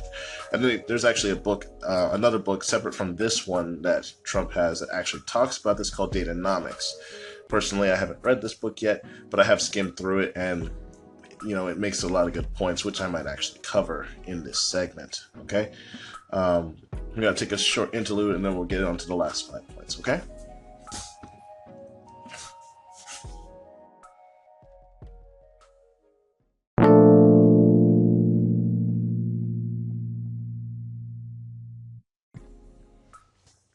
All right. And we're back. I'm going to go into the 6th point right now. In other words, let's go ahead and get the word out, okay? You need to let your friends, family know you're looking for someone special, and ask them who they know. Sign up for 3 online dating sites at least. Submit your profile to professional matchmakers, like finalmatch.com or something like that. Put your phones away, and be present and open to meeting people when you're out and about as well. This just opens and spreads your horizons out a little bit. While I personally don't condone dating sites, again, if you're the kind of person who's just not used to talking, or rather being around people in general, it can help you get used to talking to people a little bit more.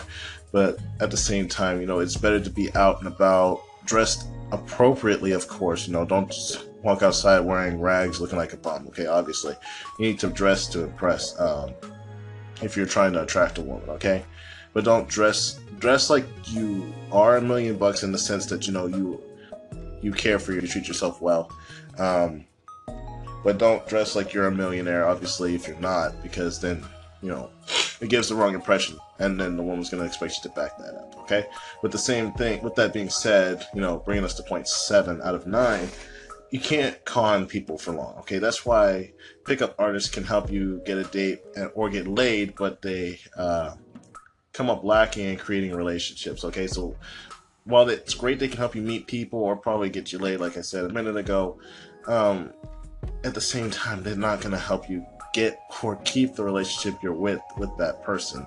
More or less, don't be that guy who talks a good game, like I said before, and doesn't deliver. Going back to the way that you were dressed, being in the same fashion. Do what you say you're going to do when you're saying you're going to do it. Under promise and over deliver. Okay, it's better to under promise something and over exceed what they expect than to over promise and under deliver. Okay, it's basically the same thing as lying. And like I mentioned earlier in this podcast, no girl likes a liar. Okay, which brings us to point 8. Contain the cost. Okay, meet for drinks and appetizers. Finding the one could mean meeting a lot of people. Okay, rather a lot of women. Don't waste your hard-earned resources whining and dining first dates with every single woman that you meet. Honestly, it's a waste of time. It's a waste of effort. It's a waste of money. And the only one who actually benefits out of those is the women who get a free meal. Not saying there's anything wrong with that. But if you're trying to find that one and you're trying to conserve your wallet at the same time so you can actually treat that one out properly, that's not the way to go about it, okay?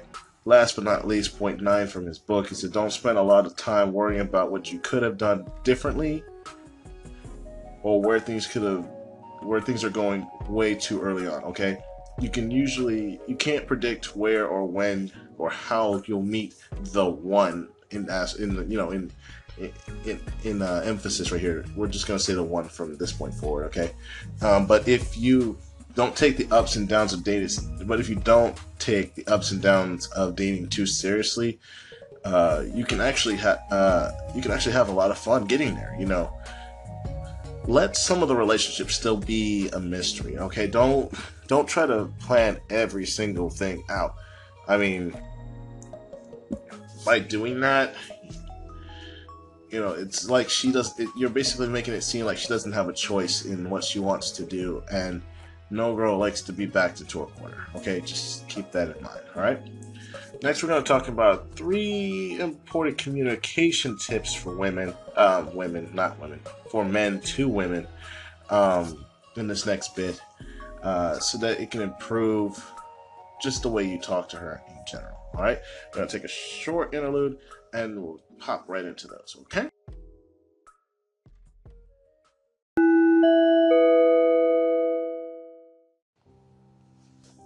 All right, and we're back. We're going to go ahead and talk about 3 important things in which guys can do to improve their communication skills as far as when talking to women, okay?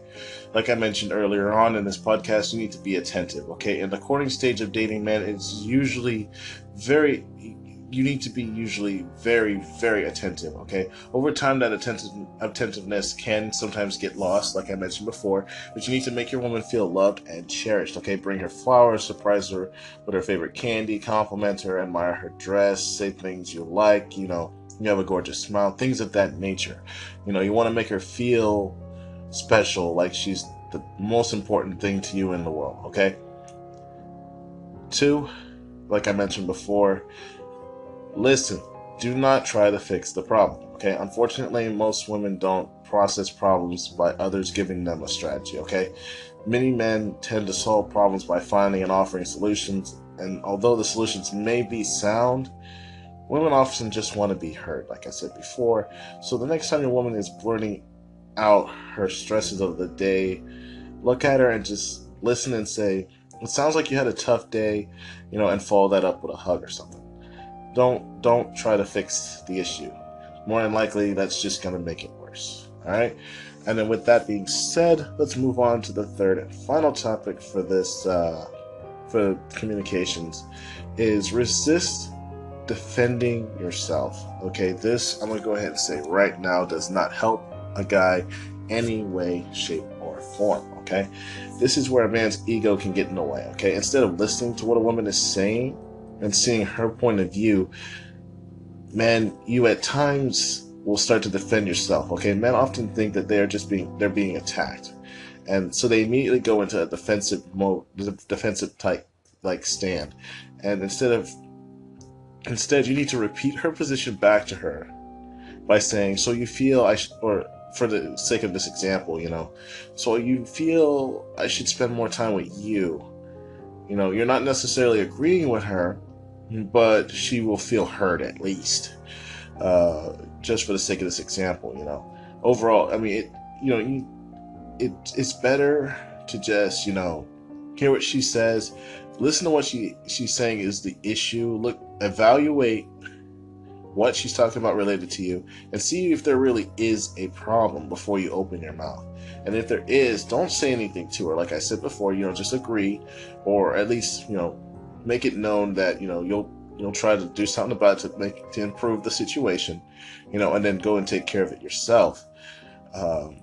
Overall, take a look at what you can do to keep things alive with your girl, and, evaluate how you are communicating. You'd be amazed how quickly things can change and improve with just a few small shifts in the way you talk, the way you respond to her, instead of having to go see a relationship counselor like every so often. Oh yeah, and then one other thing I want to go ahead and point out right now: the best relationship advice I could give you is to never stop seducing her. In a good way. And one of the biggest mistakes guys make is to stop being the seducer. As soon as a girl calls them her boyfriend, a real seducer knows that the beginning of a relationship is not the end of seduction. It's just an interstation, if you will, that craves for a change of playing the game. Or rather, a chance to keep playing. The game is still going and it remains exactly the same. Okay. Every word, every touch, every kiss is part of that same seduction. It's using that word loosely, of course, here. No matter if you know her for 2 days or 2 decades, it doesn't matter. A man who ignores this fact are the ones who stop making an effort. Okay, keep this in mind. Who settles down without making settling down worthwhile for the girl they are with? Okay, these are the guys who ask themselves, "Why did she leave me?" while she's holding the hands of another man who's under the universal law that seduction never ends. Okay, and then, again, like I said, I'm using the word seduction here, but basically, it's being active with her, being intimate with her, even in some cases, basically the same way that you used to court her to make her feel special, top of the world, like she's the most beautiful girl you've ever met. This process continues even after that, because she wants to feel wanted by someone, and you want that someone to be you. Okay?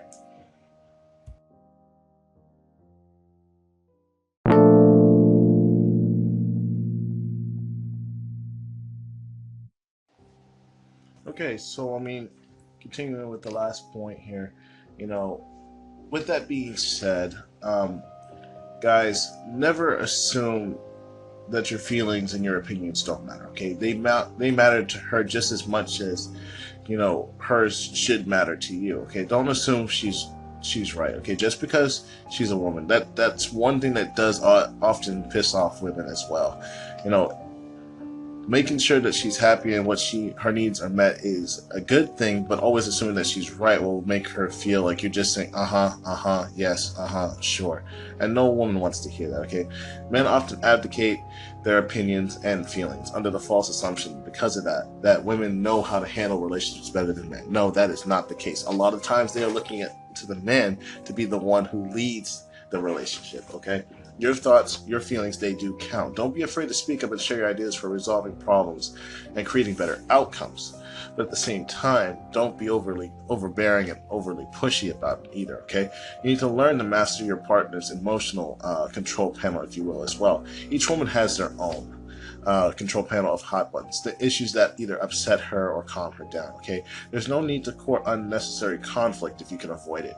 Most issues are unavoidable, but most issues are avoidable, while some are not. Okay, all you have to do is listen and observe, and just so you know, no, they're not crazy. Okay, there's a reason for their behavior. Keep this in mind. They're always telling you what they want, what they need. It's just the way they say it. It can be hard to understand sometimes. You need to consider this as well. Your job is to hear what they're saying.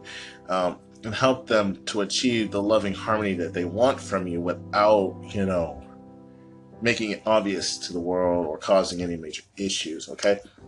And at the same time, small, consistent acts of kindness help boost your partner's passion and attraction to you, okay? Showing your appreciation for your partner is like putting Miracle Grow on her sexual desires for you. I mean, it's amazing how that stuff works, especially for plants. Think about that in the same sense as the way you're treating her, okay? Like I mentioned before, she wants to know that she's special. She wants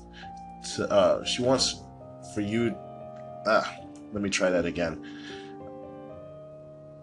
She wants to know that she has value to her, okay? At the same time, she wants to make sure that while she values you, you value her as well, okay? Thoughtful words and meaningful actions throughout the day will warm your woman's heart like you have no idea. Like that moment when you take a fresh cake out of the oven, you ice it, and you sit down with a slice of it, you're ready to eat it with a cup of milk, okay? It's the recipe for creating fireworks in the middle of it at night, okay? It helps out everybody, and both sides usually win, okay? And at the same time, and let me go ahead and throw this in here as well in this piece. Men often accept that relationships are scary. And heck, they are scary for a good sum of people, but not everyone, okay? But you need to not let that, put you off from giving them your all, okay? Putting your trust in someone, it leaves you open to all kinds of hurt. And while this is true, no one wants to feel vulnerable like that, and it's definitely easier just to build a wall around your heart and not let anyone in, but in too deep to save yourself from getting hurt. But at the end, you're just hurting yourself more so than the other person, because you're stopping yourself from experiencing life at its best. You need to embrace the fear and don't run from it, and enjoy the ride. Who knows? Everything may work out for the best, but you'll only know if you're willing to take that risk. And most men, out there aren't willing to do that. By the time it's time to come around for marriage and they manage to get the question out, and you're now loving partners who are about to get married. I forgot at the moment, I can't think of the word. Engaged. There it is. They chicken out like close to the end and say, "I'm sorry, I don't think I can do this," and that leaves the woman hurt or scarred severely, okay? You don't want to do that.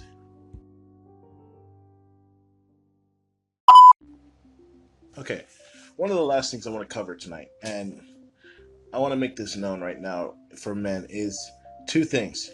becoming too comfortable in a relationship and not being the alpha male. Okay, one of the main issues that you'll have with a woman is you'll not be an alpha male. Okay, the majority of men, whether they're younger or older, rich or not rich, they generally prefer an alpha male. Okay, this is how you are wired.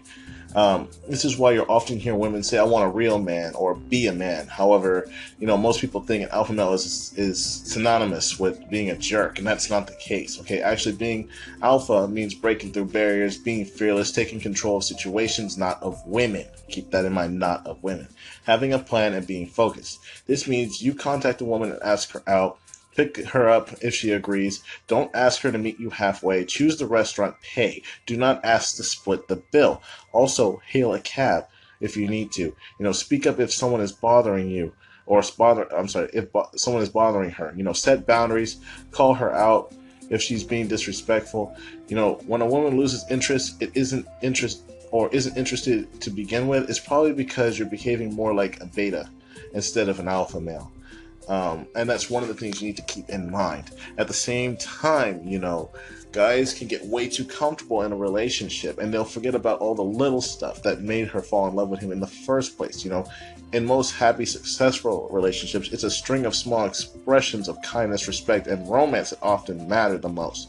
And like I mentioned before, it's the thoughtful gestures that make her feel valued and loved. Like I said, such as things as like holding her hand, kissing her hello, saying I love you, pulling her in for a cuddle, complimenting her when she's made an effort to look good, or been extra friendly to your terrible aunts that get on your nerves, what have you. Or answering her questions, really listening to her, remembering small details about what she likes, saying thank you, of course, or just surprising her with a little something special just because. It's things like this that guys often forget, and it causes division. You need to be brave, be you, and be loved. That's some of the main focal points for guys. Peace Make peace with your fears and insecurities, okay? It's to help diminish their power. And when you learn how to manage your fear, you can become confident in dating and relationships. To overcome fear and empower yourself in knowledge, become a student of relationships, instead of being the victim of them. Study love, read, listen, watch, listen. Find every way you can to learn about how men and women should work together so that you can become both, a student and a master at the same time. While that being said, when fear loses its power, you'll become unafraid to be yourself. And you'll learn to show up, to be witnessed, to be real in your relationships, because there's nothing to lose and nothing to be rejected. Rejection takes on a new meaning, and it's no longer because there is something inherently wrong, broken, or inadequate within you. There's a great power in authenticity. I'm sorry. Once you know how to master fear and allow yourself to be authentic, your chances of finding love increase exponentially. And at the same time, it helps increase your relationship status with the person you're with. Okay, the walls that stand between you and a successful relationship will be completely destroyed, and you can find freedom that only love can provide. And these are things, like I mentioned before, that guys need to focus on a lot, especially. Let's see here.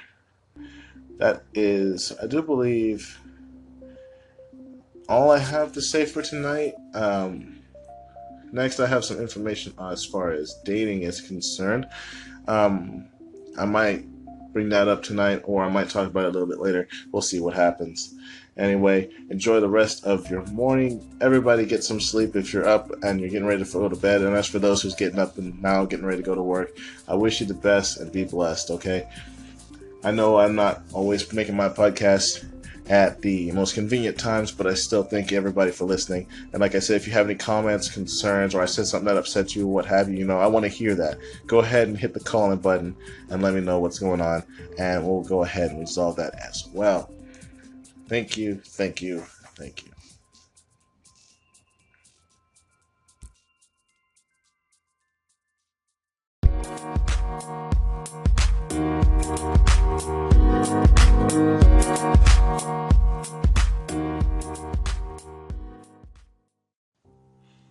Hey there, everybody. How are you guys doing today? It's been a while since I've been up, and I haven't been able to do my podcast this morning like I wanted to. It is currently 7:42 where I'm at right now, and the temperature is 38.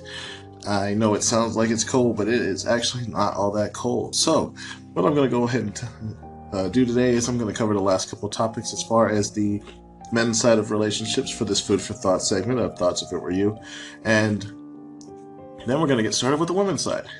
Remember, every relationship has two sides, and it's very, very important that we do our parts to make sure that it lasts and each side can enjoy the full benefits of being in that relationship together.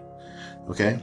As far as dating is concerned, men, there are three things I would like you to think about, okay? First off, know what you're looking for. I know I've mentioned this before, but if you just want to have fun and play, you don't need to be too picky. But if you're ready for a long-term relationship, it's critical that you choose a partner who is a great match for you. Keep this in mind, because by finding the right kind of partner who has the same interests as you, your compatibility will be a lot higher than a person who's just there to have some fun for the split second of the time that they're with you, and who may not even remember your name by the time they wake up tomorrow.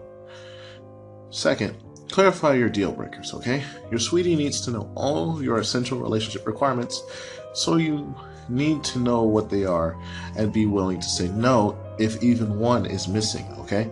Possible requirements might be honesty, passion, want or don't want children, love natures, animals, sports, religion, yes, even religion, etc.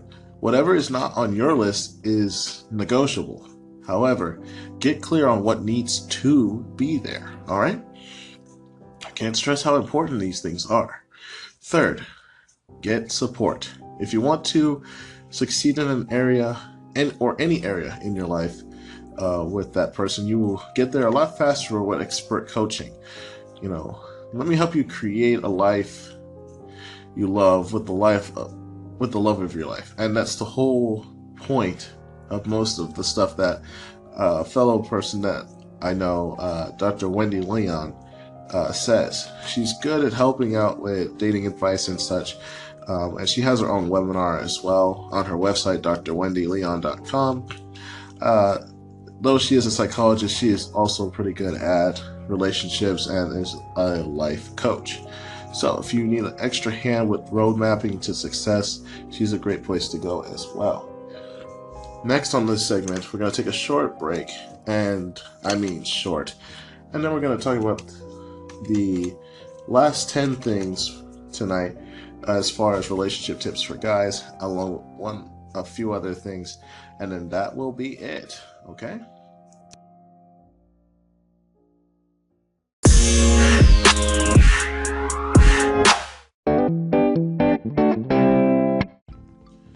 And we are back. Okay, so like I promised, here are 10 relationship tips for guys, and they need to keep this in mind as we're finishing up this saga if they wish to keep their woman lively and their relationship healthy. First one is communication is key. Okay, nobody is a mind reader, and talking is the only way to know what's on someone's mind. Become aware of her body language as well. If she is telling you everything is fine, yet her eyes are glaring and her hands are on her hips, you know that that's definitely not good whatsoever. Second, trust is essential. If you know you have each other's back, your relationship will thrive. Don't lie, don't cheat, and definitely don't be dishonest. Okay? I've mentioned this before, but lying does not help you at all in any relationship, okay? Next, number 3, say you're sorry and admit when you're wrong, okay? This is a big one, especially for them. If your need to be right is more important than your woman's feelings, then you both lose. You'll both win if you can at least compromise and see each other's side and understand how each other feels. That's more important than always proving that you're right. Sometimes your ego can be your worst enemy. 4, take care of yourself physically and mentally. Okay, she wants to be with a healthy, balanced man, and if you aren't, it'll affect your relationship. Like on an airplane, when the oxygen masks drop, you're always supposed to put it on yourself before placing it on others. This is also to ensure that you don't pass out in the process as well. 5, you need to be kind and respectful to each other, okay? Keep your cell phones out of your relationship, okay? because issues can occur from either a he said, she said something or other, or just a simple mistype on a simple text can cause a lot of issues. Okay? 7. Make time for yourself. Okay? Don't lose your identity, your friends, or your passions just for the sake of your partner. Okay? She loved you for who you are, not for what you do. So, if that is the case, and she truly does care for you, losing yourself and becoming something that you're not will possibly push her away, as you will no longer be the person that she originally fell in love with. 8. And even though I haven't talked about this too much, you need to stay sexual with your partner, okay? It always makes her feel sexy and desirable, and at the same time, it keeps her desires at a minimum, so she's not looking elsewhere for those needs to be taken care of, okay? 9. You need to be thoughtful, okay? Like I mentioned before, with cards, gifts, small tokens of affection, things that are minuscule that may not always seem like they're all too important, but remember, it's the thought that counts, okay? And 10, one of the most important things, okay, that you need to keep in mind with your relationship, okay? Remember that fighting is okay, okay? But don't let issues fester as a result of it, okay? You may need time to, you may need to take time for it as a timeout or something or such when you come back or so, but you need to listen to each other at least to know what the issues are. There's no problem in fighting. Every good relationship has its quirks.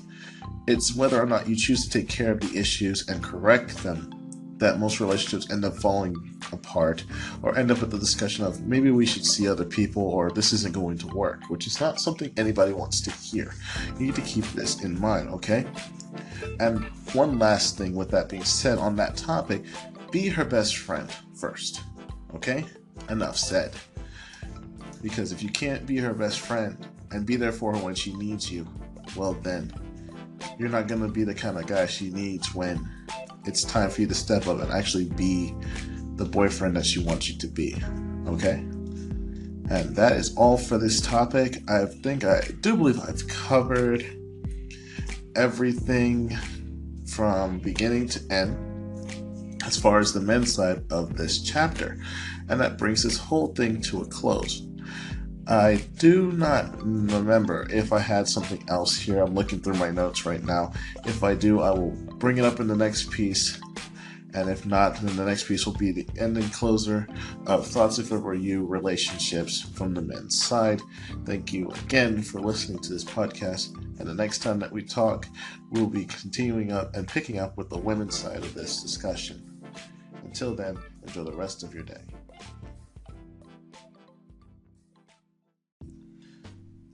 Okay, well, that was an exciting saga that we did just now. We covered everything from the beginning to the end as far as the guy's side of any relationship, whether you're initializing the date, trying to find the right girl, or if you're currently already dating or with your girl trying to satisfy her needs or understand her for the most part. You just need to remember one thing.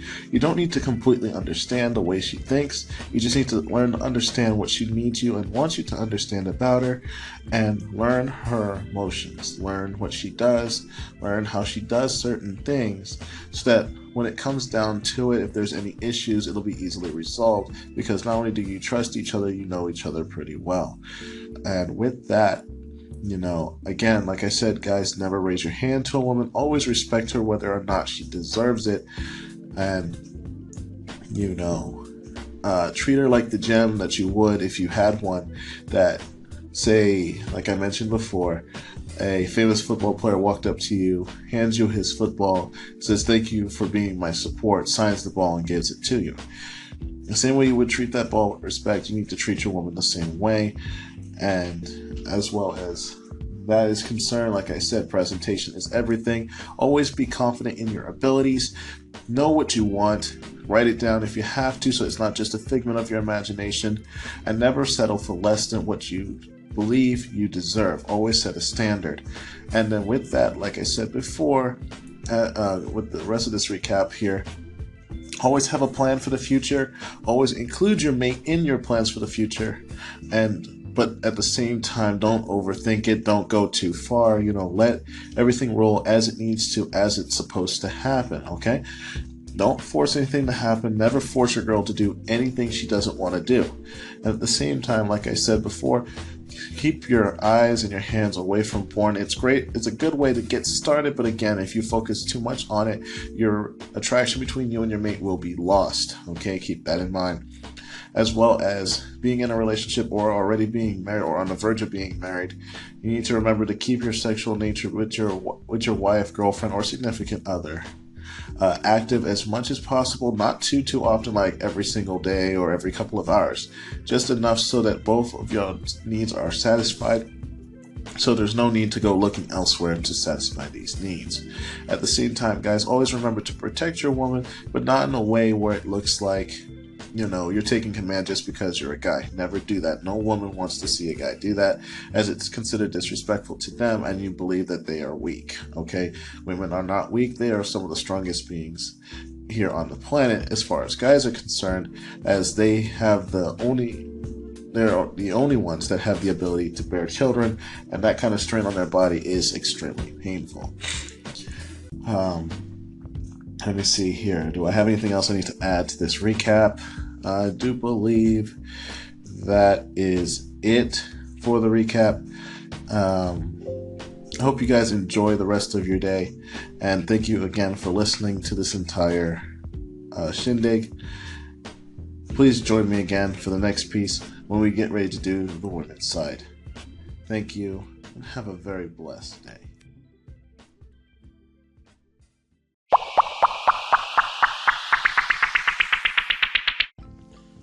Yo everybody, what's up? It is Neogentrics on Thoughts If It Were You with my Food for Thought podcast station. I left out some updates and some simple stuff from the last set that we did with relationships from the guy's side. And I just have a simple, short update to add. One thing a guy needs to definitely look out for the girl that he is with. If you see anything on her legs or her upper legs, like cuts or something, or on her wrist, or any parts of her body, you need to take real good care of that girl you have and treat her with the utmost care and respect, because that means that she was probably on the verge of killing herself simply because she was going through some emotional trauma or some issues. Okay? Just simply being lonely, unwanted, neglected, avoided, simple things like this can cause girls to do some of the most outrageous and weird and stupid stunts. Okay?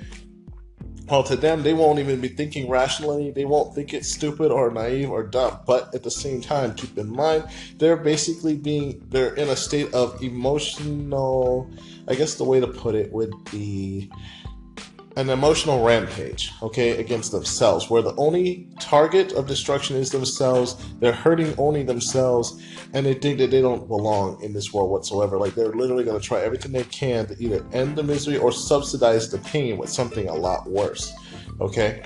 So if you see any of those, like, lacerations, marks, or whatever, take care of the woman. Don't ask questions. Just treat them with respect. Know that they're there, and, be there for them when they need it, okay? This is the final topic that I was going to talk about with them, but I just couldn't remember what it was. So this is just the final update to add to that as a last minute thing. Okay? So tomorrow I have a lot of stuff I'm going to be doing, and I will be picking up with the first intro to the relationship aspect of Thoughts If It Were You for the women's side. We're going to start that either tonight or tomorrow morning. So please look forward to that and stay tuned. Thank you for listening to my channel. Again, this is Neogentrics, and enjoy the rest of your day.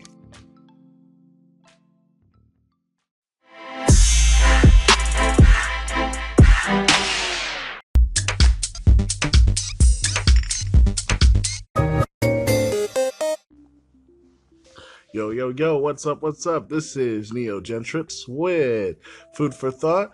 Thoughts If It Were You relationships. I did say I was going to get started on the women's side, and here we are. There are a couple of tips that I have for the women for their side of the relationship, and yes, while I do really focus on the guys more so than the women's side, women need to remember that it's not always all about them. Relationships take two people for it to work. So if you're expecting the guy to do all the work, keep in mind that unless you put in some effort, it's not going to do anything. It's not going to move forward. It's not going to have any leeway whatsoever, okay? Just so you know, love isn't complicated or painful, okay? In fact, it's effortless. As long as you keep in mind some of these tips that I'm going to run through in the next couple of days or hours, however long it takes me to go ahead and complete this podcast for this second half, and then finalize it with some tips for both sides together as a whole, your relationship should be sound. As I mentioned before in the previous set on the guy's side, there are a lot of stuff that guys have to keep in mind, in order to keep the relationship stable. And while, yes, it does seem like it's a lot of stuff, and while much of it is corny for the fact that guys have to do this, for the most part, just keep in mind that, you don't make it easy on us, and we try our best, okay? So, things to keep in mind, are you like, things that I hear a lot, women having a hard time in love. They find themselves getting frustrated with their man to no end for no reason. They get worried about the man. Isn't he into you the way he once was? Things like that.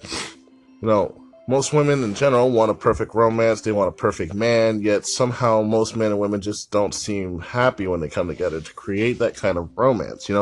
Basically, it starts off perfectly, just like they say it would in fairy tales, but it's all bliss and romance for about a year or two, and then things basically start to change. That perfect romance you once found just vanishes into thin air right before your eyes. Most people have experienced this, most often than not. But the thing is, when it starts to fade, it's never too late to try to fix that issue and bring the love and happiness back into your life. The only downside is, you have to actually get up off your butt and do it. If you're committed to your relationship, continue listening on into this these segments coming up soon, in the next couple of days or so, and try to see where you're going wrong as far as the female side is concerned. Obviously, I already covered the guy's side, and for those who actually listen, they're going to do their best to fix it. So, anyway, we're going to move on into these topics. To start off with, I'm going to go ahead and say I have 23 major tips, and then I have a couple of others to follow up after. But let me go ahead and hit this point on the head after a short interlude, and then we're going to go ahead and cover the first 3 tonight, and then we'll move on to the next few later. All right?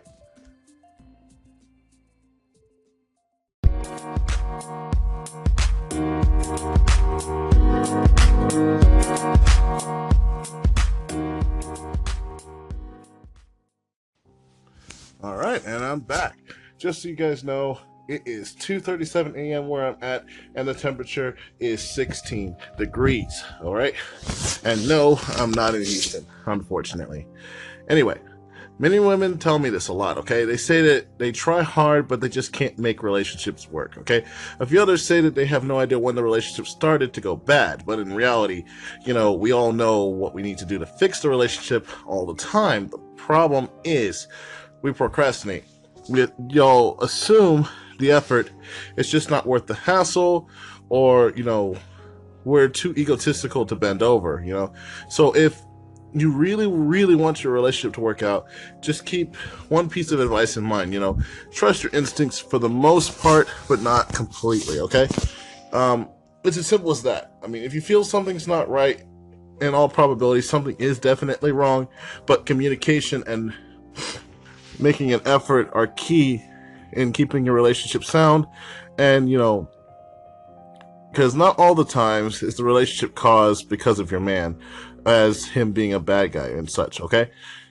But at the same time, most often than not, relationships just become stagnant, and you and your lover just basically have started to take the relationship for granted, like y'all expect each other to be there, and it goes from being a 2-person relationship into a standard friendship, okay?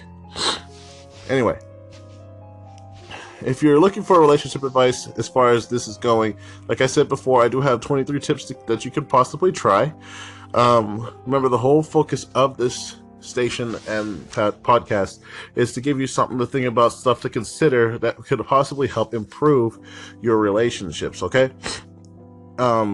It'll help you experience better relationships and have a better love life as well, okay? First things first, let me just start off with this. The number one thing, the first thing in my list here is play with him. Okay, playfulness is one thing that holds a happy relationship together more than anything else. Okay, just because you're past your childhood doesn't mean you should act all grown up all the time. Okay, I'm gonna go ahead and be honest with you. No, no guy wants a woman who's so grown up that she doesn't know how to have fun anymore. Okay, it bores us, it irritates us, and it just basically turns us off. Okay, I'll just go ahead and say that right now. Second, men are easily influenced by other men around them in their life. Okay, so if his friends and other guys in his room think you're a dream catch, he'll fall more in love and stay more in love with you rather than avoid straying away from you. Just keep this in mind. Okay, that's the second thing. Third, not all men understand the art of chivalry. Okay, so you can't expect them to do this completely. Okay, romantic gestures and romance, instead of giving up on him, you need to show him the way by example. He'll learn to treat you with respect if you do this. Don't assume every guy knows how to do this. And at the same time, if a guy does act this way, don't assume by default it's too good to be true. Consider how he was raised, if he mentions it or if he even talks about it, or ask him. Okay, don't just assume that he's after something just because he's acting in this manner. Okay, the fourth point is at least put in an effort to listen to his point of view before arguing back or cutting across him, or cutting him out of your life or altogether. Okay, it's the easiest way to prevent tempers from rising. And don't be condescending either. Okay, always consider his feelings too, not just your own. Remember, a relationship requires two people to work together. It is not all about you. All right? I know this may sound bad coming from another guy giving women advice as far as relationships are concerned, but having had a decent relationship last for about 4.5 years, up until the point when my girlfriend's dad died and everything pretty much went to emotional hell with her, these are things to keep in mind. And then I had to teach her in the same way in regard, so that she was able to understand me better. And at the same time, she taught me stuff about her to help me understand her better, which enabled our relationship to move forward with no issues. Okay?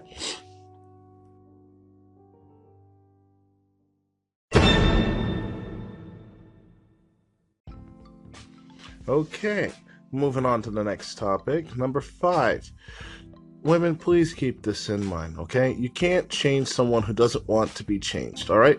Help your man understand you better and help him learn by example, okay? But if he doesn't want to change for you, perhaps he doesn't respect you or care enough for you, and you need someone else who can love you for who you are. Keep this in mind. Don't change yourself for the sake of someone else who doesn't care for you, okay? If he can't, in a manner of speaking, like I told them before in my previous set, man up and change for the sake of their woman and care for them the way they want to be cared for, then that person shouldn't be with you in the first place at all. But at the same time, women also need to help a guy understand you better, so that he knows why you want him to do certain things a certain way rather than forcing him to do it. Okay? 6, don't constantly remind him of his past failures. Okay? Unlike women, who can usually move on past some of these things but yet still hold a grudge on smaller things, men are actually very sensitive when it comes to past mistakes. Okay?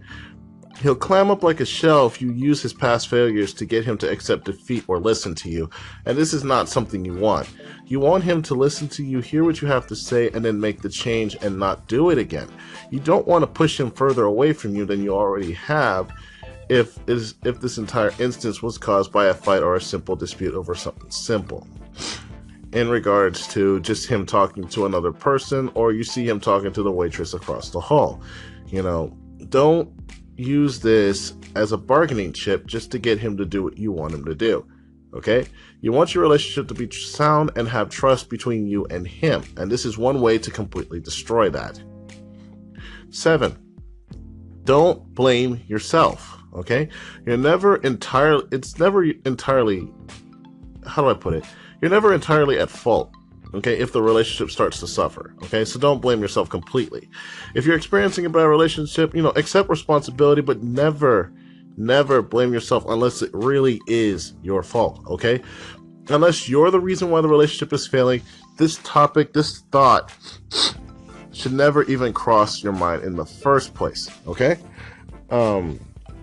Anyway, so for the sake of the rest of the pieces I'm going to cover today, I'm going to cover the rest of the 23 tips, like I said, in the next couple of days, maybe in a couple of hours. But I'm going to go back up to the previous topics in the next piece, and I'm going to cover those. However, I have one more tip for you today, okay? 8. Keep this in mind. Men can't read minds.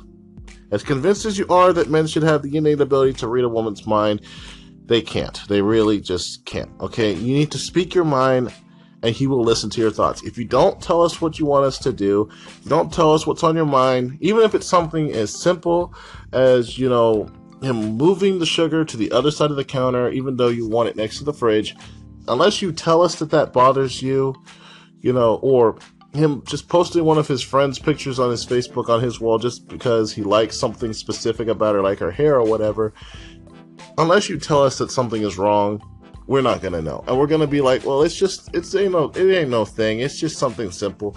When in reality, it's just something that bothers the heck out of you, okay? Tell us what's wrong. Because unless you tell us, we can't fix the issue. All right? Anyway, like I said before, I'm going to cover the rest of the 23 topics in the next couple of podcasts. But in the next piece, we're going to go back over a couple of the ones I just mentioned, just to ensure that you understand what I'm talking about.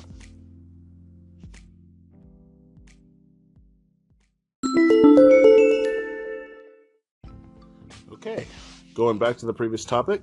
Wanting your boyfriend to treat you like a lady without you having to tell him to do things all the time, okay? There are simple steps to change your playboy into a chivalrous chivalry knight, but at the same time, again, like I said before, you can't force him to do it, okay? You want him to treat you the way you want to be treated, but keep in mind that, guys, as logical as we are, as great as we can be, we're no super geniuses. We can't read minds. Simple things are easy for us to forget, especially if we work all day. Okay, so just simple things, and you have just minuscule, lightly mentioning these things, as like nonchalantly as you can, to get him in the habit of doing these. One of the main things is getting him to open the car door, okay?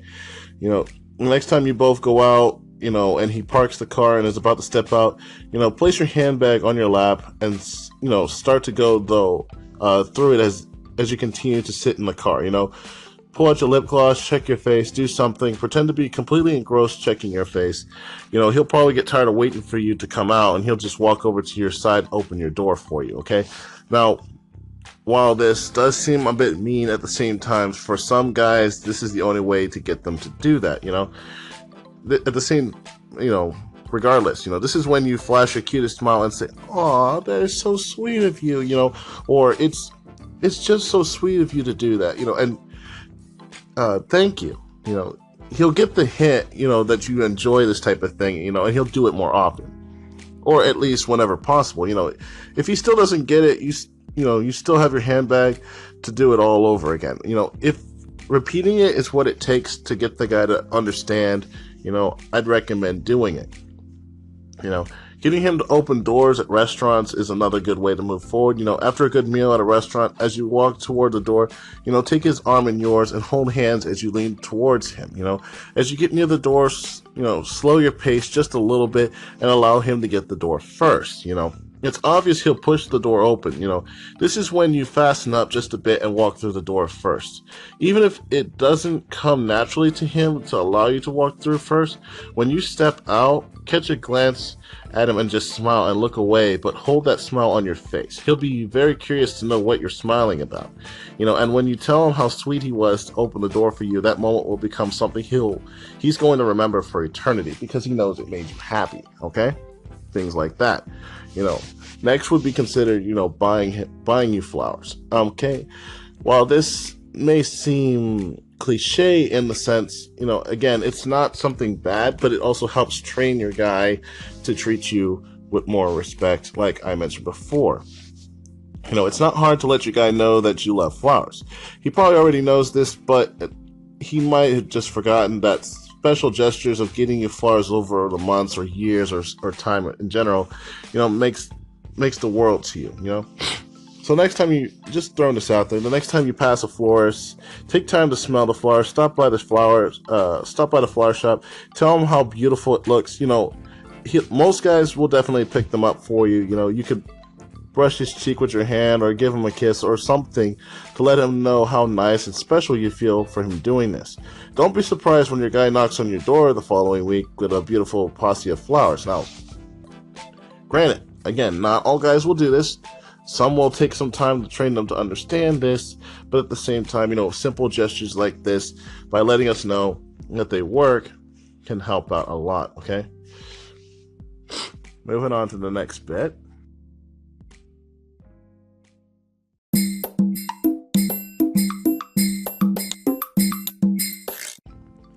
Okay, so I'm going to give you 30 quick ways to keep a guy interested, okay? And I'm going to do this in 2 parts real quick, and but it might be one episode for those listening to this on the podcast. All right, going back into the previous topic, in the first 8 topics that I mentioned to you, keeping a guy interested in you.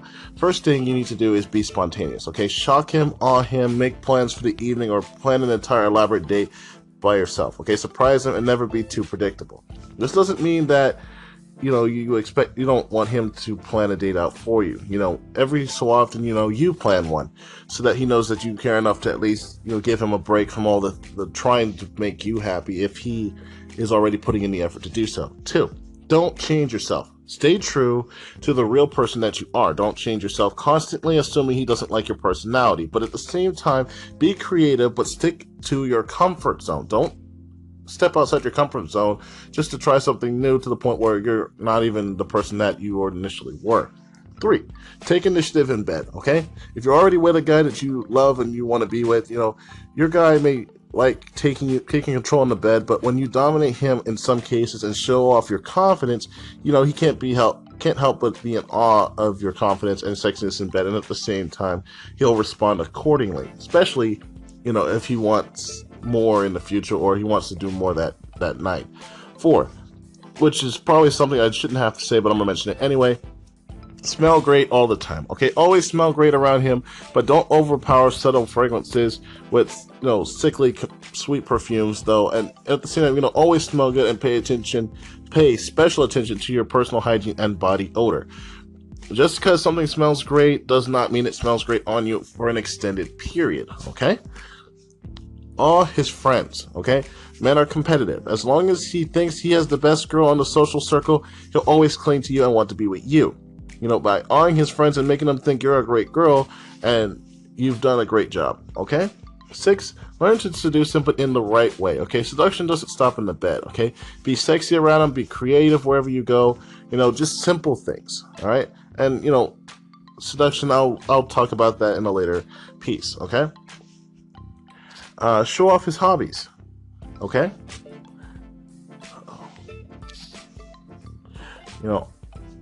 A guy would absolutely love a girl who shows interest in his special hobbies, be it playing an Xbox or climbing a mountain. Men want to spend their lives with a woman who truly understands them and connects to them, okay? Show interest in his hobbies, but don't give up on your own at the same time to do what he wants to do, because at the same time, you're not being true to yourself. 8, and this is one of the major things that bothers most guys: don't be a drama queen, okay? It's all right to throw a fussy fit now and then, but if your guy disrespects you, but no matter what, do not exaggerate a situation or blow it out of proportion just to prove a point, okay? Guys can see through the acts and of even the best drama queens, and unfortunately, all it does is push us away. It doesn't make us want to fix the problem. It just makes us think that this woman is spoiled or doesn't really care what I think. They just want what they want, and at the same time, it pushes us away and lessens the attractiveness between you and him. 9, Be his shoulder to lean on also, okay? Give him your strength and support when he is low on morale. This helps out guys a lot, you know. Reassure him and help him confide his problems to you, be it his confidence and his warm pillow when he's in the dumps, and he'll treat you like a goddess. Now, granted, usually this would be something that a woman would expect a guy to do, but keep in mind that even guys have emotional breakdowns as well. Be it rare as it is, it does happen, okay? 10, be his arm candy, okay? Look good in his arms and when both of you are together, okay? Get a new hairstyle now and then, not all the time, but now and then. Look fashionable, classy, and he'll never want you to leave his arms at all, okay? Granted, do not squeeze his arms to the point where he can't use them anymore, because that's going to make him uncomfortable and want to move, either make you unhook his arm or walk away.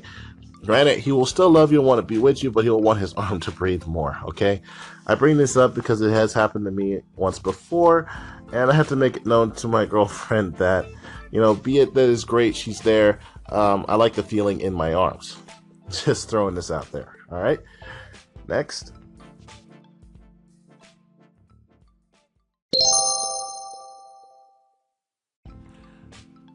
Okay, 11. Be financially secure, okay? This is something that you have to keep in mind. While it's great to have a guy that is financially sound, you need to make sure you're also financially sound for the sake of should something happen to him, okay? Be in control of your own finances as well and have a well-settled job. You know, guys love a girl with a steady head on her shoulders as well.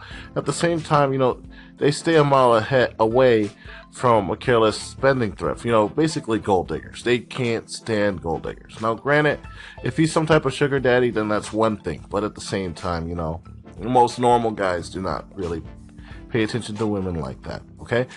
While at the same time, don't expect your man to always be some high and mighty person who has a great job, who can take care of himself. You might find that you're actually in love with a person who doesn't have a lot of anything going for him in the first place, and you might want to help him and support him, okay? And the only way to do this is for you to have a job and be financially secure yourself, okay? Next, have intelligent conversations with your guy, okay? A guy may want an arm candy when he's on the streets, but he also wants a lover who can communicate with him and have intelligent conversations at the end of the day. This doesn't mean all day, it just means during certain parts of the day, okay? Next, you want to win over his family, okay? Guys are attached to their families, and a few guys are even loyal mama's boys, which, you know, can't be helped.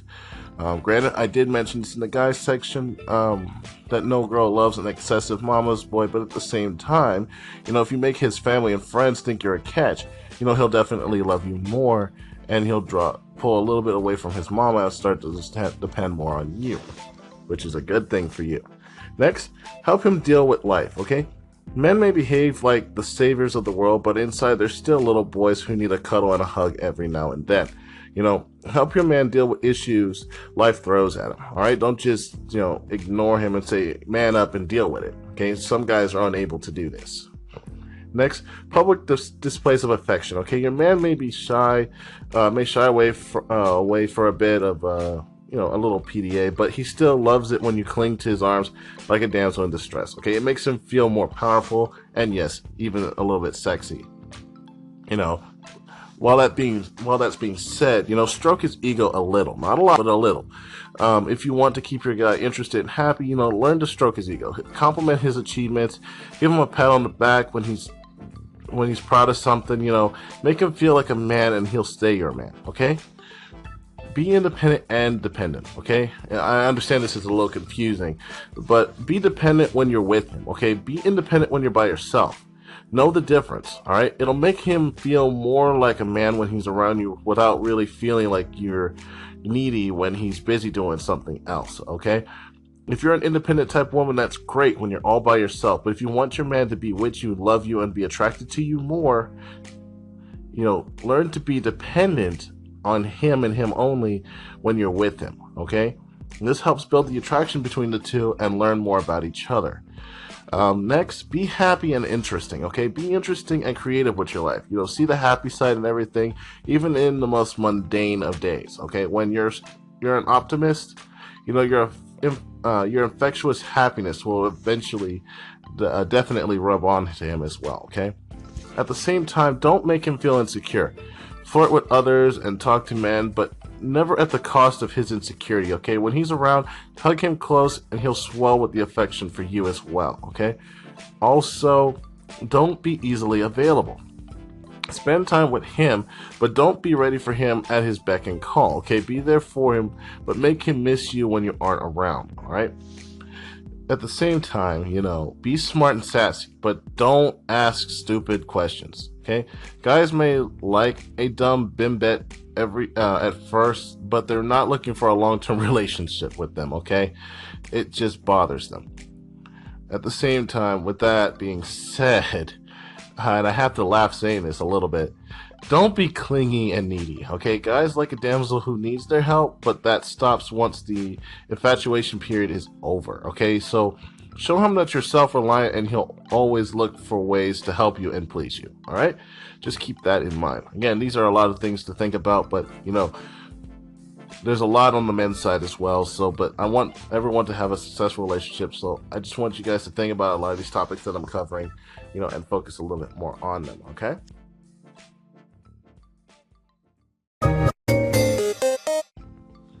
Okay?